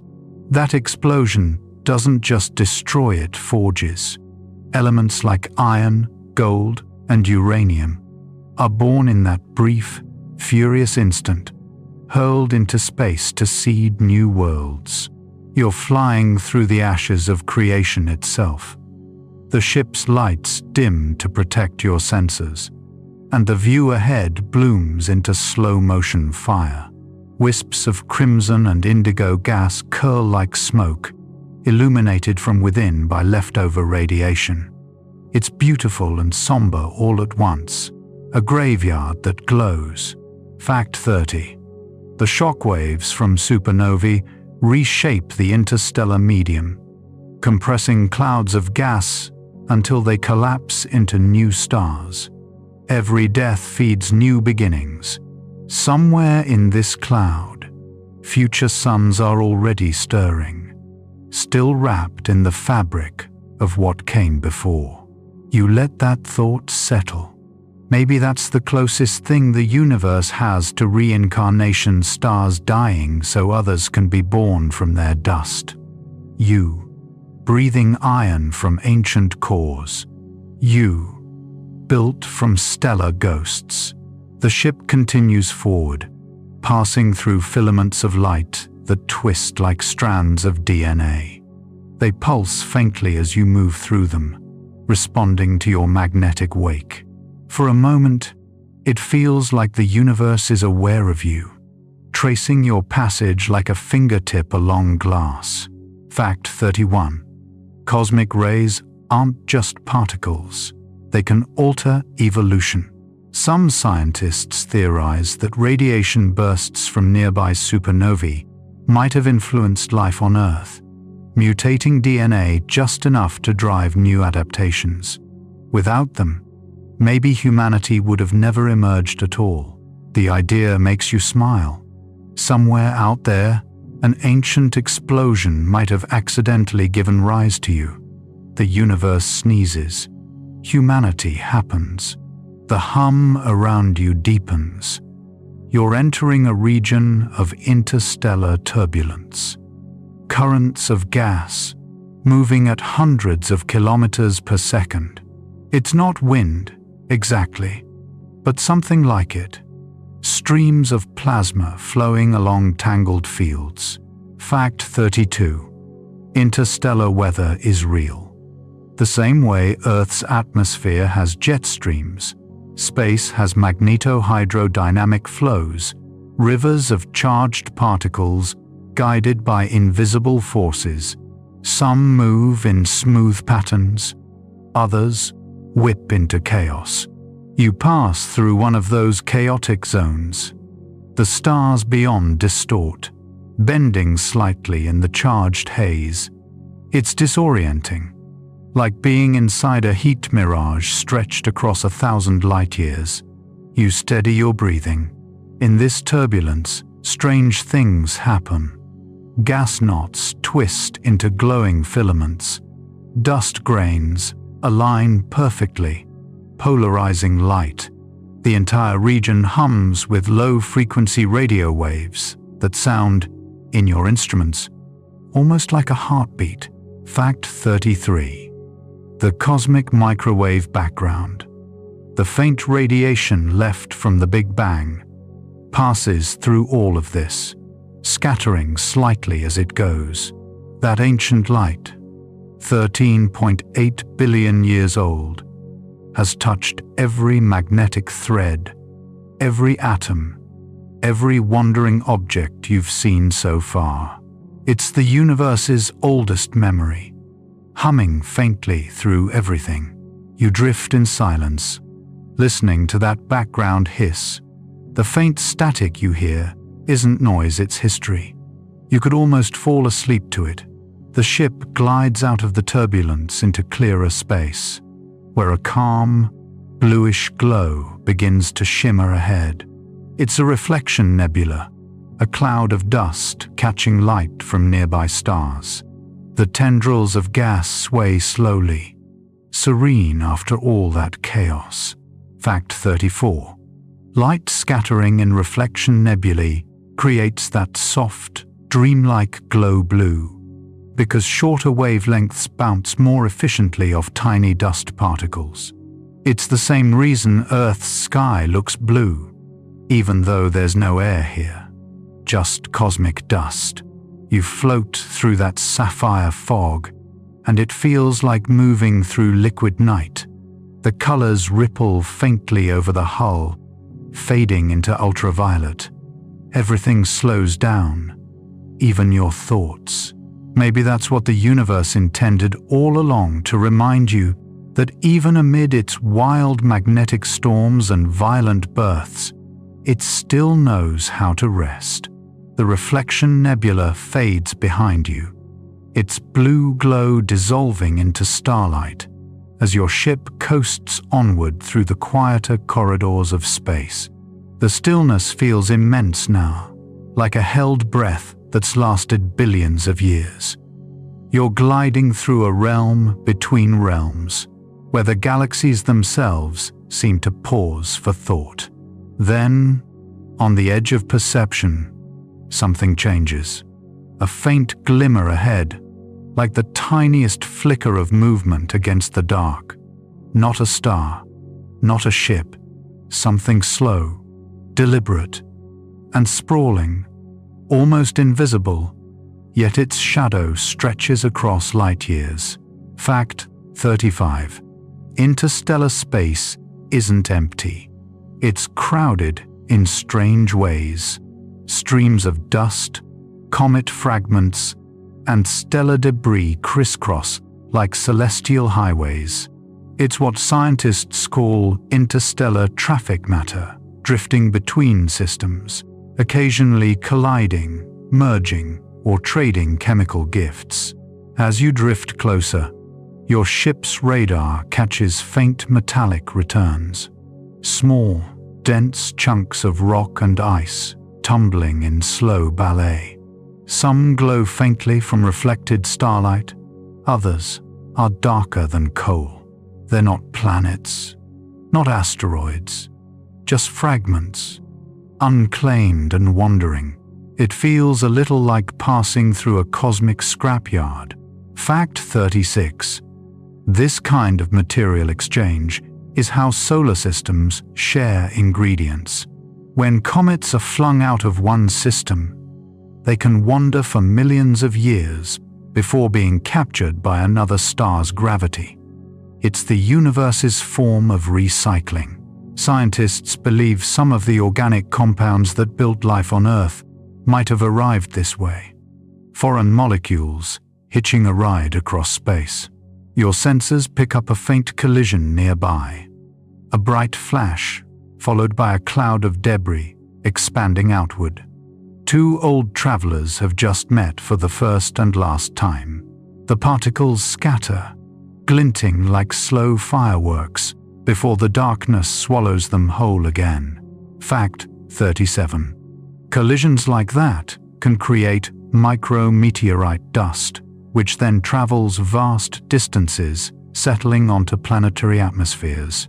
Every day on Earth, about 100 tons of this interstellar dust falls quietly through our sky, unnoticed, burning as tiny streaks of light, or landing as invisible grains on rooftops, oceans, and eyelashes. You smile at the thought, you covered in cosmic glitter since birth. A larger object appears on your radar, its orbit looping through the debris field. You rotate the ship and bring it into view. It's a comet, ancient and pale, its nucleus spinning lazily as it sheds faint trails of vapor.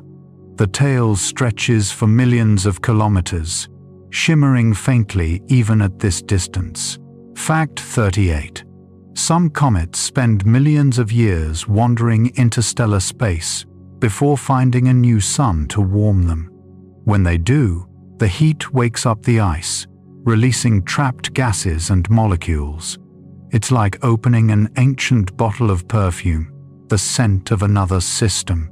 Your instruments sniff faint traces of hydrogen cyanide, formaldehyde, and methanol, the same chemical building blocks that could form sugars and amino acids. Once again, the question whispers, did life begin in a lab like this, drifting endlessly between suns?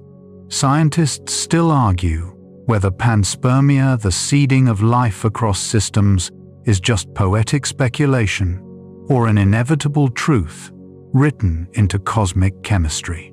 You lean back, watching the comet drift in graceful arcs. For a moment, you imagine it humming softly to itself, a frozen traveler singing to no one. Fact 39. Comets don't just passively drift. They can be slingshotted by gravity, changing trajectories dramatically when they swing near stars or planets. A single close encounter can send one flying out of its system at tremendous speed, transforming it into an interstellar wanderer. That's how we suspect visitors like Borisov and Oumuamua began their journeys. Maybe this one will be next. You wish it luck, silently, as it continues its ancient route. Beyond it lies a thicker region of dust and gas, more turbulent, illuminated by scattered starlight. Your ship enters it slowly, and the view becomes almost painterly warm hues of amber and rose, where sunlight glances off floating grains. Fact 40. These dense regions, known as interstellar filaments, act like cosmic conveyor belts. They transport material from dying stars to newborn ones, connecting entire regions of space in unseen flows. Each filament carries within it the future atoms that will someday form oceans, air, and thought. You pass through a section where the filaments intertwine, forming what looks like a luminous knot. Gravity and magnetism wrestle here, creating miniature whirlpools of gas. Occasionally, you glimpse flashes of light, tiny impacts, or plasma discharges as particles collide. It's chaotic, yet strangely rhythmic, like watching a heartbeat made of stars. Fact 41. Astronomers believe some of these intersections are star nurseries in progress, regions so dense that gravity eventually overcomes turbulence, igniting nuclear fusion and giving birth to a new sun. It's comforting, in a way, to realize that even the chaos of collisions and currents leads to creation. The universe wastes nothing. Your ship's AI quietly pings an alert. Radiation spikes ahead. You glance at the display, a high-energy region, possibly the edge of a supernova remnant interacting with this dust stream. You adjust course to skim the edge instead of diving straight through. The visuals are breathtaking. Curtains of light ripple across your field of view, pinks and violets, rippling like the surface of a soap bubble, magnified to planetary size. Fact 42. When stellar shockwaves meet dense molecular clouds, they trigger chain reactions, compressing gas, creating bursts of star formation, and scattering heavy elements further into space. It's the cosmic equivalent of crop rotation. Destruction, feeding, fertility. You drift past the glowing edge, and the background radiation fades into a soft hum again. The temperature drops slightly.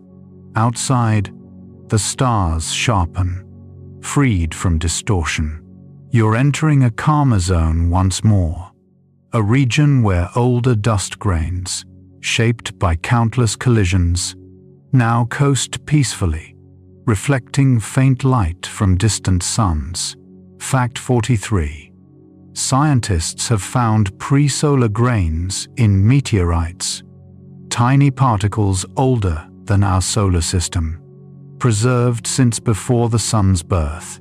These grains contain isotopic signatures that prove they came from other stars, possibly even other galaxies. When you touch a meteorite, you're literally holding the dust of alien skies. You think about that for a while.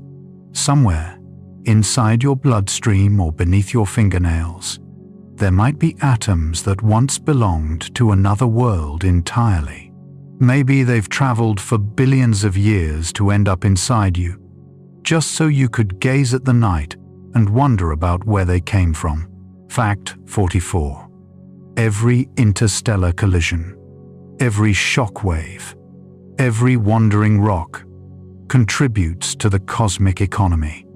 A vast, endless trade in dust, gas, and time. The Milky Way recycles itself like a careful artist, reusing old pigments to paint new masterpieces. And you, tiny, curious, half asleep at the edge of infinity, are part of that same exchange. Your breath, your heartbeat, your thoughts, all stardust returning to the flow. You let that truth drift through you like a lullaby. The data screens dim to low light. Outside, the debris field thins, leaving only faint trails of vapor and the distant shimmer of stars. You exhale slowly, feeling yourself relax into the rhythm of motion, the soft sway of the ship, the ancient music of particles colliding in peace. The universe hums, and for once, you hum along. The hum deepens as you leave the interstellar debris behind. Out here, the light thins to a delicate gray, as though even photons have grown tired of traveling. You're passing through one of the most serene regions in the galaxy, a stretch of space so empty it feels sacred. Yet even here, the universe never truly stops talking. You just need to know what to listen for. Your instruments shift frequencies automatically, tuning away from visible light to the long, slow pulse of radio waves. At first, there's only static white noise from the beginning of time, but then something steadier emerges, like a heartbeat buried beneath the hiss. A rhythm so faint, so ancient, it feels less like sound and more like memory. Fact 45. Hydrogen, the simplest, most common element in the universe, emits a radio signal at a wavelength of 21 centimeters. That's about 1.42 gigahertz, and it's known as the hydrogen line. Every patch of gas in space hums this note, a pure tone that astronomers use to map the galaxy. You switch on the visualizer, and your console blooms with soft golden arcs, tracing the hydrogen clouds that form the spiral arms of the Milky Way. What you're seeing isn't light, it's structure, the literal backbone of our galaxy drawn in invisible ink. Fact 46. By following the 21-centimeter signal, scientists discovered the spiral shape of the Milky Way. Before radio astronomy, we didn't even know what our home galaxy truly looked like. Now, thanks to hydrogen's subtle whisper, we can map every arm, every cloud, every turn. As the ship glides forward, the radio hum modulates tiny shifts in pitch. As you pass through pockets of denser gas, the tone wobbles slightly, like a lazy whale song. You lean back and let it fill the cabin. It's oddly comforting, this slow galactic lullaby. You start wondering, if hydrogen hums, does the universe listen? Fact 47. Some astronomers have speculated that this frequency could serve as the universal language for interstellar communication. Since hydrogen is everywhere, any intelligent species with a radio telescope could detect it. For that reason, many early SETI, search for extraterrestrial intelligence projects, listened and transmitted on the 1.42 GHz band, hoping that someone, somewhere, would do the same. Imagine it. Two civilizations, separated by millions of years, tuning into the same cosmic note, hoping for a whisper in the dark. You can almost picture an alien astronomer out there, half asleep at their controls, catching the faint ping of your ship's navigation beacon and wondering if they're dreaming. Fact 48. The first human-made broadcast strong enough to leave the solar system, the 1974 Arecibo message, was also transmitted using the hydrogen line. It carried basic information about humanity, our DNA, solar system, and a crude picture of a person. Scientists still debate whether that message will ever be heard or if it's just a friendly shout into a very deep, echoing canyon. You smile. A shout across light years sounds lonely, but it's also deeply human. We can't help but want to be known. As you coast, you pick up faint distortions in the hydrogen signal. The pattern is off, not random, but almost like punctuation. A natural phenomenon. Maybe, or maybe not. Fact 49. Astronomers sometimes find hydrogen anomalies, areas where the signal varies in strange, repeating ways. Most turn out to be turbulence or the gravitational warping of gas clouds, but a few still defy full explanation. Scientists argue whether they're artifacts, cosmic coincidences, or something more deliberate. You trace the anomaly on your display.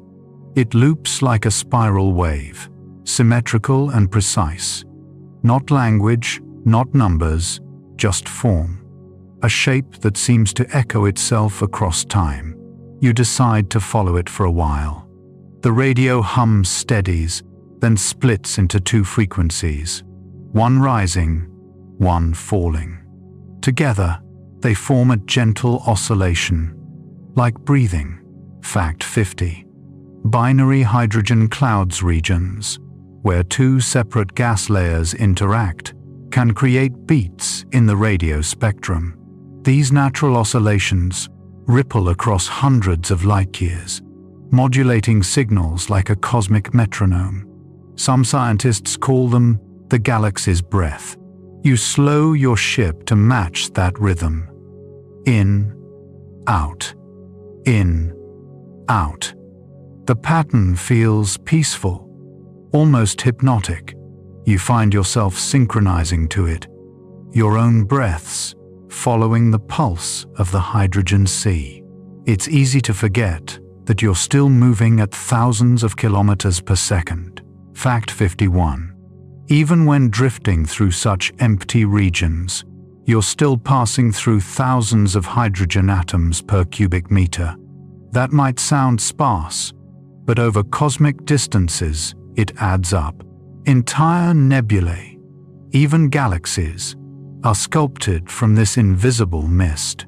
Your sensors start picking up faint blue light ahead, reflected starlight filtering through thin gas. You're leaving the radio-silent corridor and entering a zone where matter is just dense enough to glow. Threads of light intertwine like silk, curving gracefully toward the galactic plane. Fact 52. These structures are called hydrogen filaments, vast tendrils stretching hundreds of light years. They link star-forming regions together, acting as highways for gas flow. In many ways, they're the veins of the galaxy, channeling life-giving material where it's needed most. The hum changes tone again, rising slightly as you approach a denser knot of gas. It's beautiful, an iridescent whirlpool of hydrogen and dust, its edges shimmering in ultraviolet light. Fact 53. When hydrogen clouds reach the right density and temperature, they collapse under their own gravity, eventually igniting to form new stars. What you're seeing now might be the earliest stage of star birth, a cosmic embryo wrapped in gas. You watch as the ship's sensors trace faint currents within the cloud swirls and eddies, turbulence shaped by unseen magnetic fields. The chaos is mesmerizing, yet underneath it, there's order. Fact 54. Even the smallest irregularities in a gas cloud can determine the size and lifespan of the stars it forms. Tiny differences in temperature or density can decide whether a sun will burn gently for billions of years or explode violently in a few million. The thought gives you a strange comfort. Maybe everything that feels chaotic, every random spark or collision, has a hidden pattern too subtle for us to see. You adjust your course, gliding along the periphery of the cloud, listening to its shifting frequencies. It almost feels alive. Fact 55. Hydrogen is often described as the heartbeat of the cosmos. It's the first element, the simplest, the one that builds everything else. When you listen to its radio line, you're hearing the universe speak in its native tongue. The hum softens again as you pass beyond the densest region. Behind you, the glowing filaments twist gently like fading smoke. Ahead, the stars widen into open space once more. The static returns quiet, endless, familiar. You glance out the viewport and whisper, "Thank you," though you're not sure to whom. The signal fades, but it lingers in your mind like the after-image of sound. Maybe that's the real message of the hydrogen line. Not communication between species, but a reminder that everything is already connected, humming in unison across billions of years. The silence that follows isn't empty, it's rich. The kind of silence you can feel resting against your skin, dense with all the things that haven't yet happened. You're floating between worlds now, the last wisps of hydrogen fading into black. The stars around you have sharpened again into cold, perfect diamonds. Fact 56. Space isn't uniformly empty. It has cosmic voids, regions so vast and sparse they make galaxies look like scattered dust. The largest known, the Boötes void, spans about 330 million light-years. Inside it, there are only a few lonely galaxies adrift in unimaginable isolation. You're heading toward one of these great dark hollows now, though a smaller one, a local void that opens like a soft breath between the galactic arms. The navigation console dims as you enter it, reducing power to save energy. Out here, there's no radiation storm, no starlight, no interference, only the quiet hum of your ship and the endless ink of space. Fact 57. Inside cosmic voids, the temperature drops slightly compared to surrounding space, by just a few microkelvin. Not enough for human senses to detect, but enough for the cosmic microwave background to bend, ever so slightly, as it passes through. These subtle distortions help astronomers measure the true shape of the universe. The cosmic microwave background. You smile at the thought. The first light, the leftover glow from when everything began. Fact 58.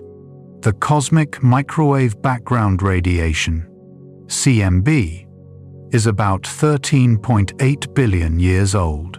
It's the afterglow of the Big Bang itself, light that has stretched and cooled as the universe expanded, until it now whispers in microwaves at about 2.7 Kelvin above absolute zero. You activate your CMB filter. The screen flickers, and suddenly the void around you fills with faint mottled patterns of blue and red. You're seeing the universe as it looked when it was only 380,000 years old, a baby wrapped in plasma, still learning to breathe. Fact 59. Those color variations, minute temperature differences in the CMB, are what seeded everything. Every star, every planet, every galaxy. The entire cosmic architecture traces back to those tiny fluctuations in density, ripples that quantum physics left behind in the earliest instant of time. You let that thought sink in.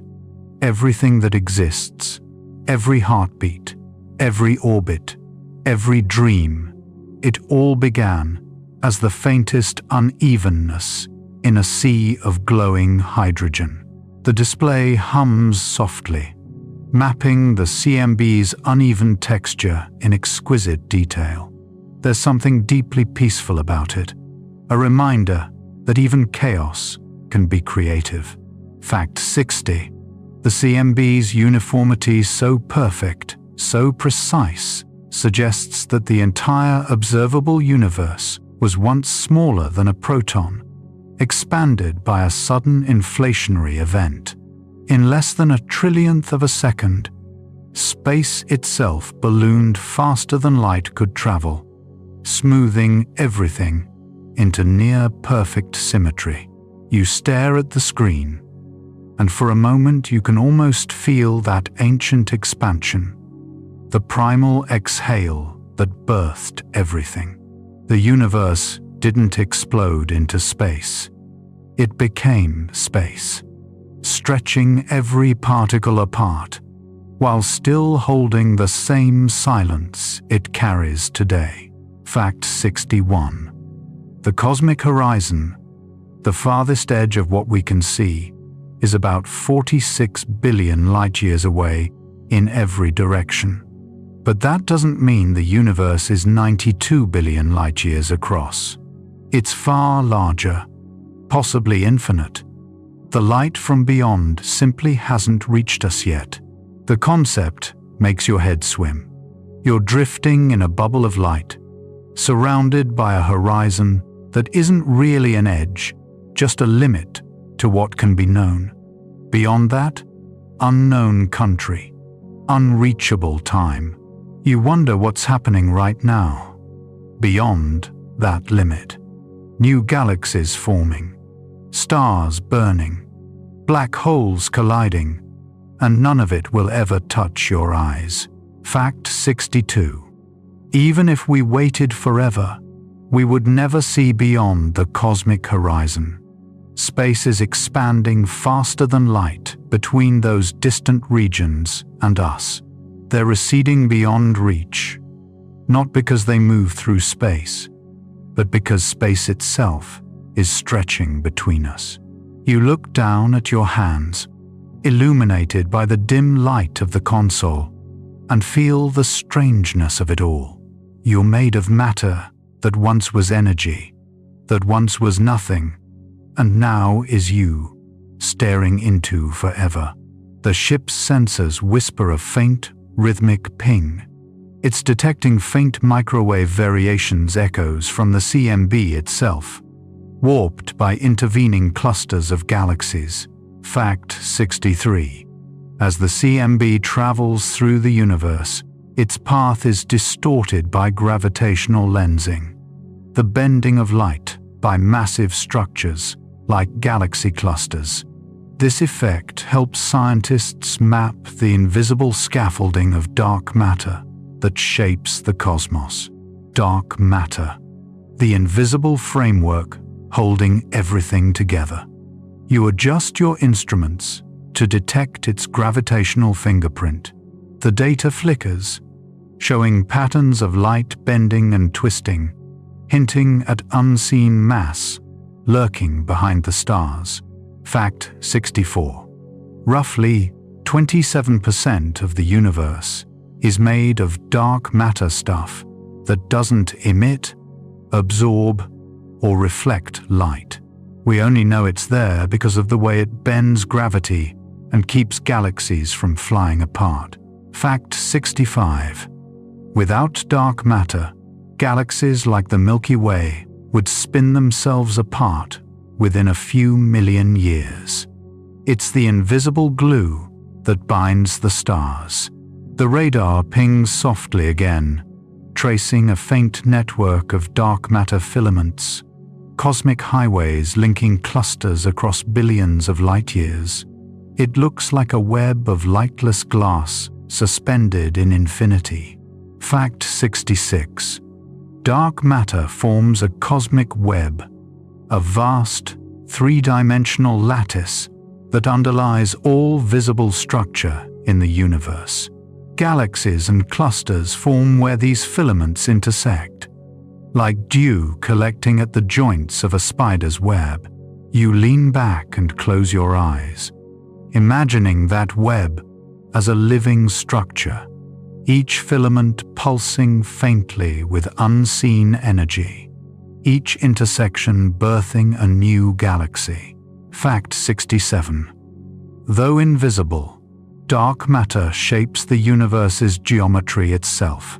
Its distribution decides where galaxies form, how fast the universe expands, and even how it will one day end. You can't help but wonder, what if dark matter is more than matter? What if it's memory traces of universes before ours, or echoes of dimensions folded just beyond perception? Fact 68. One hypothesis proposes that dark matter might consist of axions, theoretical particles that barely interact with normal matter. Another suggests primordial black holes formed in the earliest microseconds of the universe. But so far, all searches have come up empty. The ship drifts silently through the void. Outside, the stars shimmer faintly, as if blinking in slow motion. The data feeds quiet, steady, unchanging. You take a deep breath. It feels like you're breathing the oldest air in existence. And somewhere, out beyond sight, the dark web stretches onward, an unseen map written into the bones of the universe. You whisper softly, "It's beautiful." And even the silence seems to agree. The hum of the ship steadies, and the void around you begins to flicker with returning light. You've crossed the threshold between invisibility and revelation, drifting toward a place where dust, once frozen, now glitters faintly in starlight. The instruments blink, quietly cheerful, like they sense something important waiting ahead. Fact 69. Earth has already caught fragments from interstellar space, Tiny particles that don't match our solar system's chemistry, grains older than the sun itself, have been found in Antarctic snow and even embedded in meteorites. You ease closer to the next destination, the Antarctic Search for Meteorites Base, or ANSMET. It looks microscopic through your mental viewfinder, a small patch of whitened steel on a planet of blue marble. Down there, teams crawl across the ice fields, scanning for dark stones that fell from the sky. Fact 70. Every year, Antarctica collects thousands of meteorites, preserved perfectly in the ice. Some of these contain isotopic fingerprints, tiny chemical ratios, so unusual that they point to formation outside our solar system. Imagine the dedication. People squinting against icy winds, kneeling to brush frost off alien rocks. You can almost hear the crunch of boots, the soft hiss of snow, the collective gasp when a scientist realizes what they've found. Fact 71. In 2022, researchers announced discovery of IM-1, a meteor that entered Earth's atmosphere in 2014. Its composition was so hard, so rich in certain metals, that the U.S. Space Command declared it likely interstellar in origin, the first confirmed piece of another star system to have struck our planet. They dredged fragments from the sea floor, using magnets, gloves, and patience. Some pieces were microscopic spheres, metallic and perfect, like droplets of frozen rain from a different cosmos. You picture holding one of those beads between your fingers, its surface whispering of long journeys between suns. It's humbling and a little eerie to realize you might be touching something that saw other skies, perhaps other worlds. Fact 72. The isotopic ratios of those IM-1 fragments suggest they formed in an environment with much stronger stellar winds than our sun produces, possibly around a young, hot star one that burned its planets before they ever formed. And yet here, that debris is, sleeping now on the ocean floor of a gentle blue planet. Cosmic irony at its finest. You scroll through old data logs, other interstellar grains, captured by NASA's Stardust mission in 2004. The probe traveled billions of kilometers to intercept Comet Wild 2 and came back with microscopic dust, a few of which didn't match anything in the solar system. Fact 73.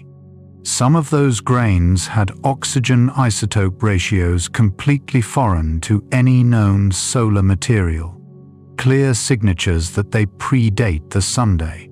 They're literal relics from other stars, grains of silicate and carbon that once floated freely through the Milky Way before being folded into our nebula. It's strange how matter travels.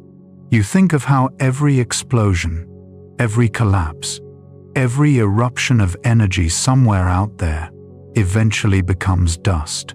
Dust that drifts, collides, merges, and one day falls softly through the air over Antarctica. Fact 74. Each interstellar dust particle entering Earth's atmosphere burns briefly, adding around 40,000 tons of cosmic material to our planet every year. The universe constantly sprinkles itself onto us, like fine glitter. Somewhere right now, a speck of another star is landing in a puddle near someone's doorstep, completely unnoticed. Fact 75. These grains contain traces of presolar nanodiamonds, tiny crystals of carbon formed in supernovae. Most are smaller than a virus. You might have inhaled one today, without even knowing. You chuckle softly. Space dust in your lungs, probably the most poetic form of pollution imaginable. The data scrolls further, revealing images of deep-sea spherules and frozen micrometeorites. Each one tells a story billions of years long, forged in stellar furnaces, launched into the void, wandering until Earth's gravity gently plucked it from the night. Fact 76. The age of interstellar grains often exceeds 5 billion years, older than the Sun itself.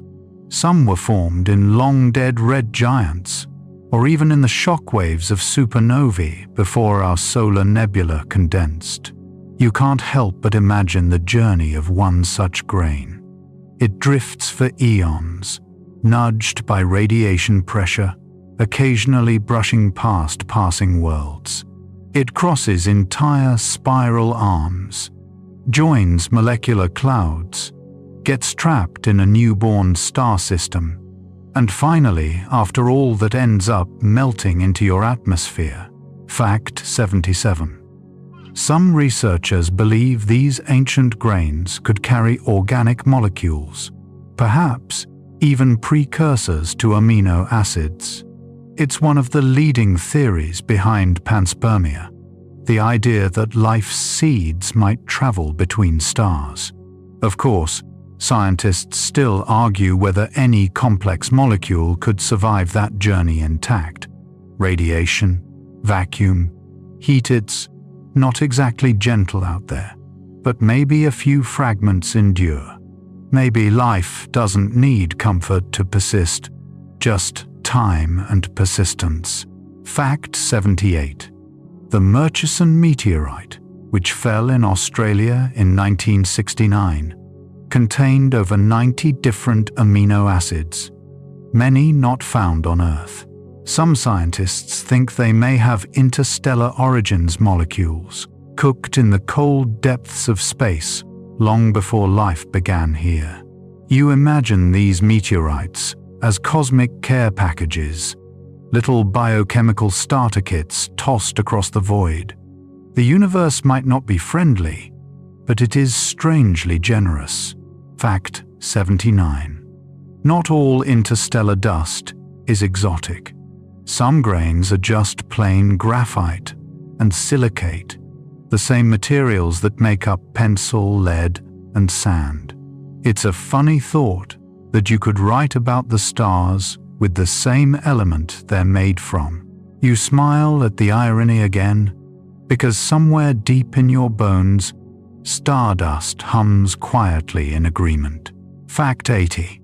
The oldest known solid material ever found on Earth is 7 billion years old, discovered in a meteorite that fell in Australia.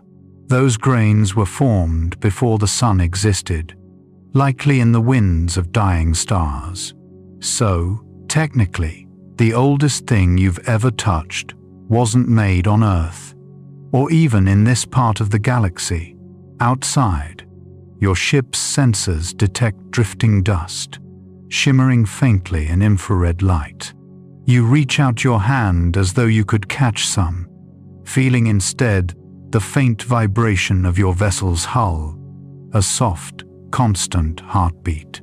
It's easy to forget, sometimes, that you too are a traveler, made of atoms that once rode shockwaves, crossed light years, cooled, condensed, and found each other again in a temporary configuration called you. You look at your hand again and whisper, "Hello, universe," like you're greeting an old friend. And somewhere in the cosmic silence, it feels like the universe whispers back. The ship's navigation lights dim to a deep amber glow, signaling that the long journey is nearly complete. You drift, not through coordinates or velocity anymore, but through the faint hush of everything you've just learned. Around you, the Milky Way arches in silence, billions of suns woven into a spiral so immense that your brain refuses to hold its full scale. Fact 81. Our galaxy is only one of perhaps 2 trillion in the observable universe. Every faint smudge of light you've ever seen through a telescope Every blur and cluster is its own island of stars, with billions of worlds and stories we'll never know. You float between them, letting your mind soften around the enormity. There's something soothing about accepting how little control you have in a cosmos this vast. Fact 82. Galaxies drift farther apart every second. The universe isn't just expanding, it's accelerating, driven by dark energy, an invisible pressure that makes up nearly 68% of all existence. Scientists still argue whether it's a property of space itself or a sign of deeper physics we haven't yet discovered. Your display flickers, showing galaxies racing away like glowing embers in reverse, the light stretching longer and redder as they flee. You can almost feel the tug of that expansion pulling at you, too. A gentle drift toward nowhere. Fact 83. Because of that acceleration, distant galaxies will eventually slip beyond our cosmic horizon, not because they disappear, but because their light can no longer reach us. In a few trillion years, the night sky itself will fade until only our local group remains, adrift in endless black. You smile faintly. It's a beautiful, melancholy thought that even the stars we see tonight are slowly waving goodbye. Fact 84. The Milky Way and Andromeda galaxies are set to collide in about 4.5 billion years. Their merger will reshape both into a single elliptical galaxy, some call Milkomeda. Stars will rarely collide directly, but their orbits will warp and twist in a slow cosmic ballet. You picture it, two galaxies spiraling together in slow motion, light twisting like silk ribbons. Somewhere in that distant dance, a lone observer might watch new suns ignite while old ones fade away. Fact 85. The collision won't destroy life in the solar system, but it could fling our descendants, if any still exist, into new star fields or out into intergalactic space entirely. A galactic game of musical chairs. The ship hums quietly. It's been a long trip through impossibility. Alien comets, rogue planets, invisible webs of matter. Every fact has stretched your imagination just a bit further. And now, as the stars settle into their steady rhythm again, you realize something simple and comforting. You're not just in the universe. You are the universe, thinking about itself. Fact 86. The atoms in your body are recycled from at least 5 generations of stars. Some of your carbon came from red giants, your oxygen from supernovae, your calcium from neutron star collisions. You're the ultimate cosmic blend. Fact 87. Even the thoughts running through your head right now, those tiny electrical signals, depend on quantum tunneling, a subatomic trick that allows particles to slip through barriers they technically shouldn't. Consciousness itself rides the same physics that birthed galaxies. You take a slow breath. Somewhere in the darkness, a pulse of light from a dying star travels past your window. Unseen, but real. Fact 88. That light will travel for millions of years, long after the star itself has gone dark. When it finally reaches another world, it might warm the face of a creature that wonders about its source, just as you're wondering now. It's strange how everything echoes through time, how nothing truly vanishes, it only changes form, waiting to be seen again in a new way. Fact 89. Interstellar space is technically never completely silent. It vibrates faintly with low-frequency plasma waves, like a constant cosmic sigh. NASA's Voyager probes have even recorded them, faint hums echoing across the vastness. You can almost hear it now, the background sound of creation itself. Fact 90. Voyager 1 and 2 are both beyond the heliosphere, humanity's first interstellar messengers. Each carries a golden record, music, greetings, and the heartbeat of our species, hurtling outward for 1 billion years. Somewhere out there, they're still traveling, tiny sparks of human curiosity in a sea of infinite dark. You imagine them gliding through the void, forever whispering, "We were here." Fact 91. Even if the universe expands forever, there are still possibilities. Black holes evaporating through Hawking radiation, galaxies fading to ghosts, stars cooling into black dwarfs. The ultimate stillness may be inevitable, but it will take longer than you can comprehend. Fact 92. Some scientists propose that the universe may one day recollapse, a big crunch, reversing the expansion. Others suggest a big rip, where dark energy tears apart galaxies, atoms, even space-time itself. No one knows for sure which fate awaits, and yet, somehow, you feel calm about that uncertainty. Maybe not knowing is what makes it beautiful. Fact 93. Time itself might not be constant. Some theories hint that the flow of time depends on the shape and density of the universe, perhaps even looping back on itself one day, bringing everything full circle. Fact 94. The building blocks of interstellar matter, the dust, gas, and elements we've followed tonight, are the universe's handwriting.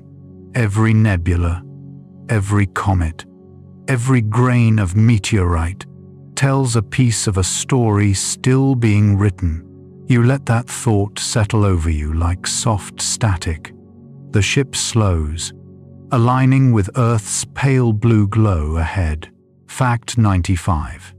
Viewed from far away, Earth is only 0.12 pixels wide in Voyager's famous pale blue dot photo, a fraction of a pixel. Yet everything you've ever known happens there. Fact 96.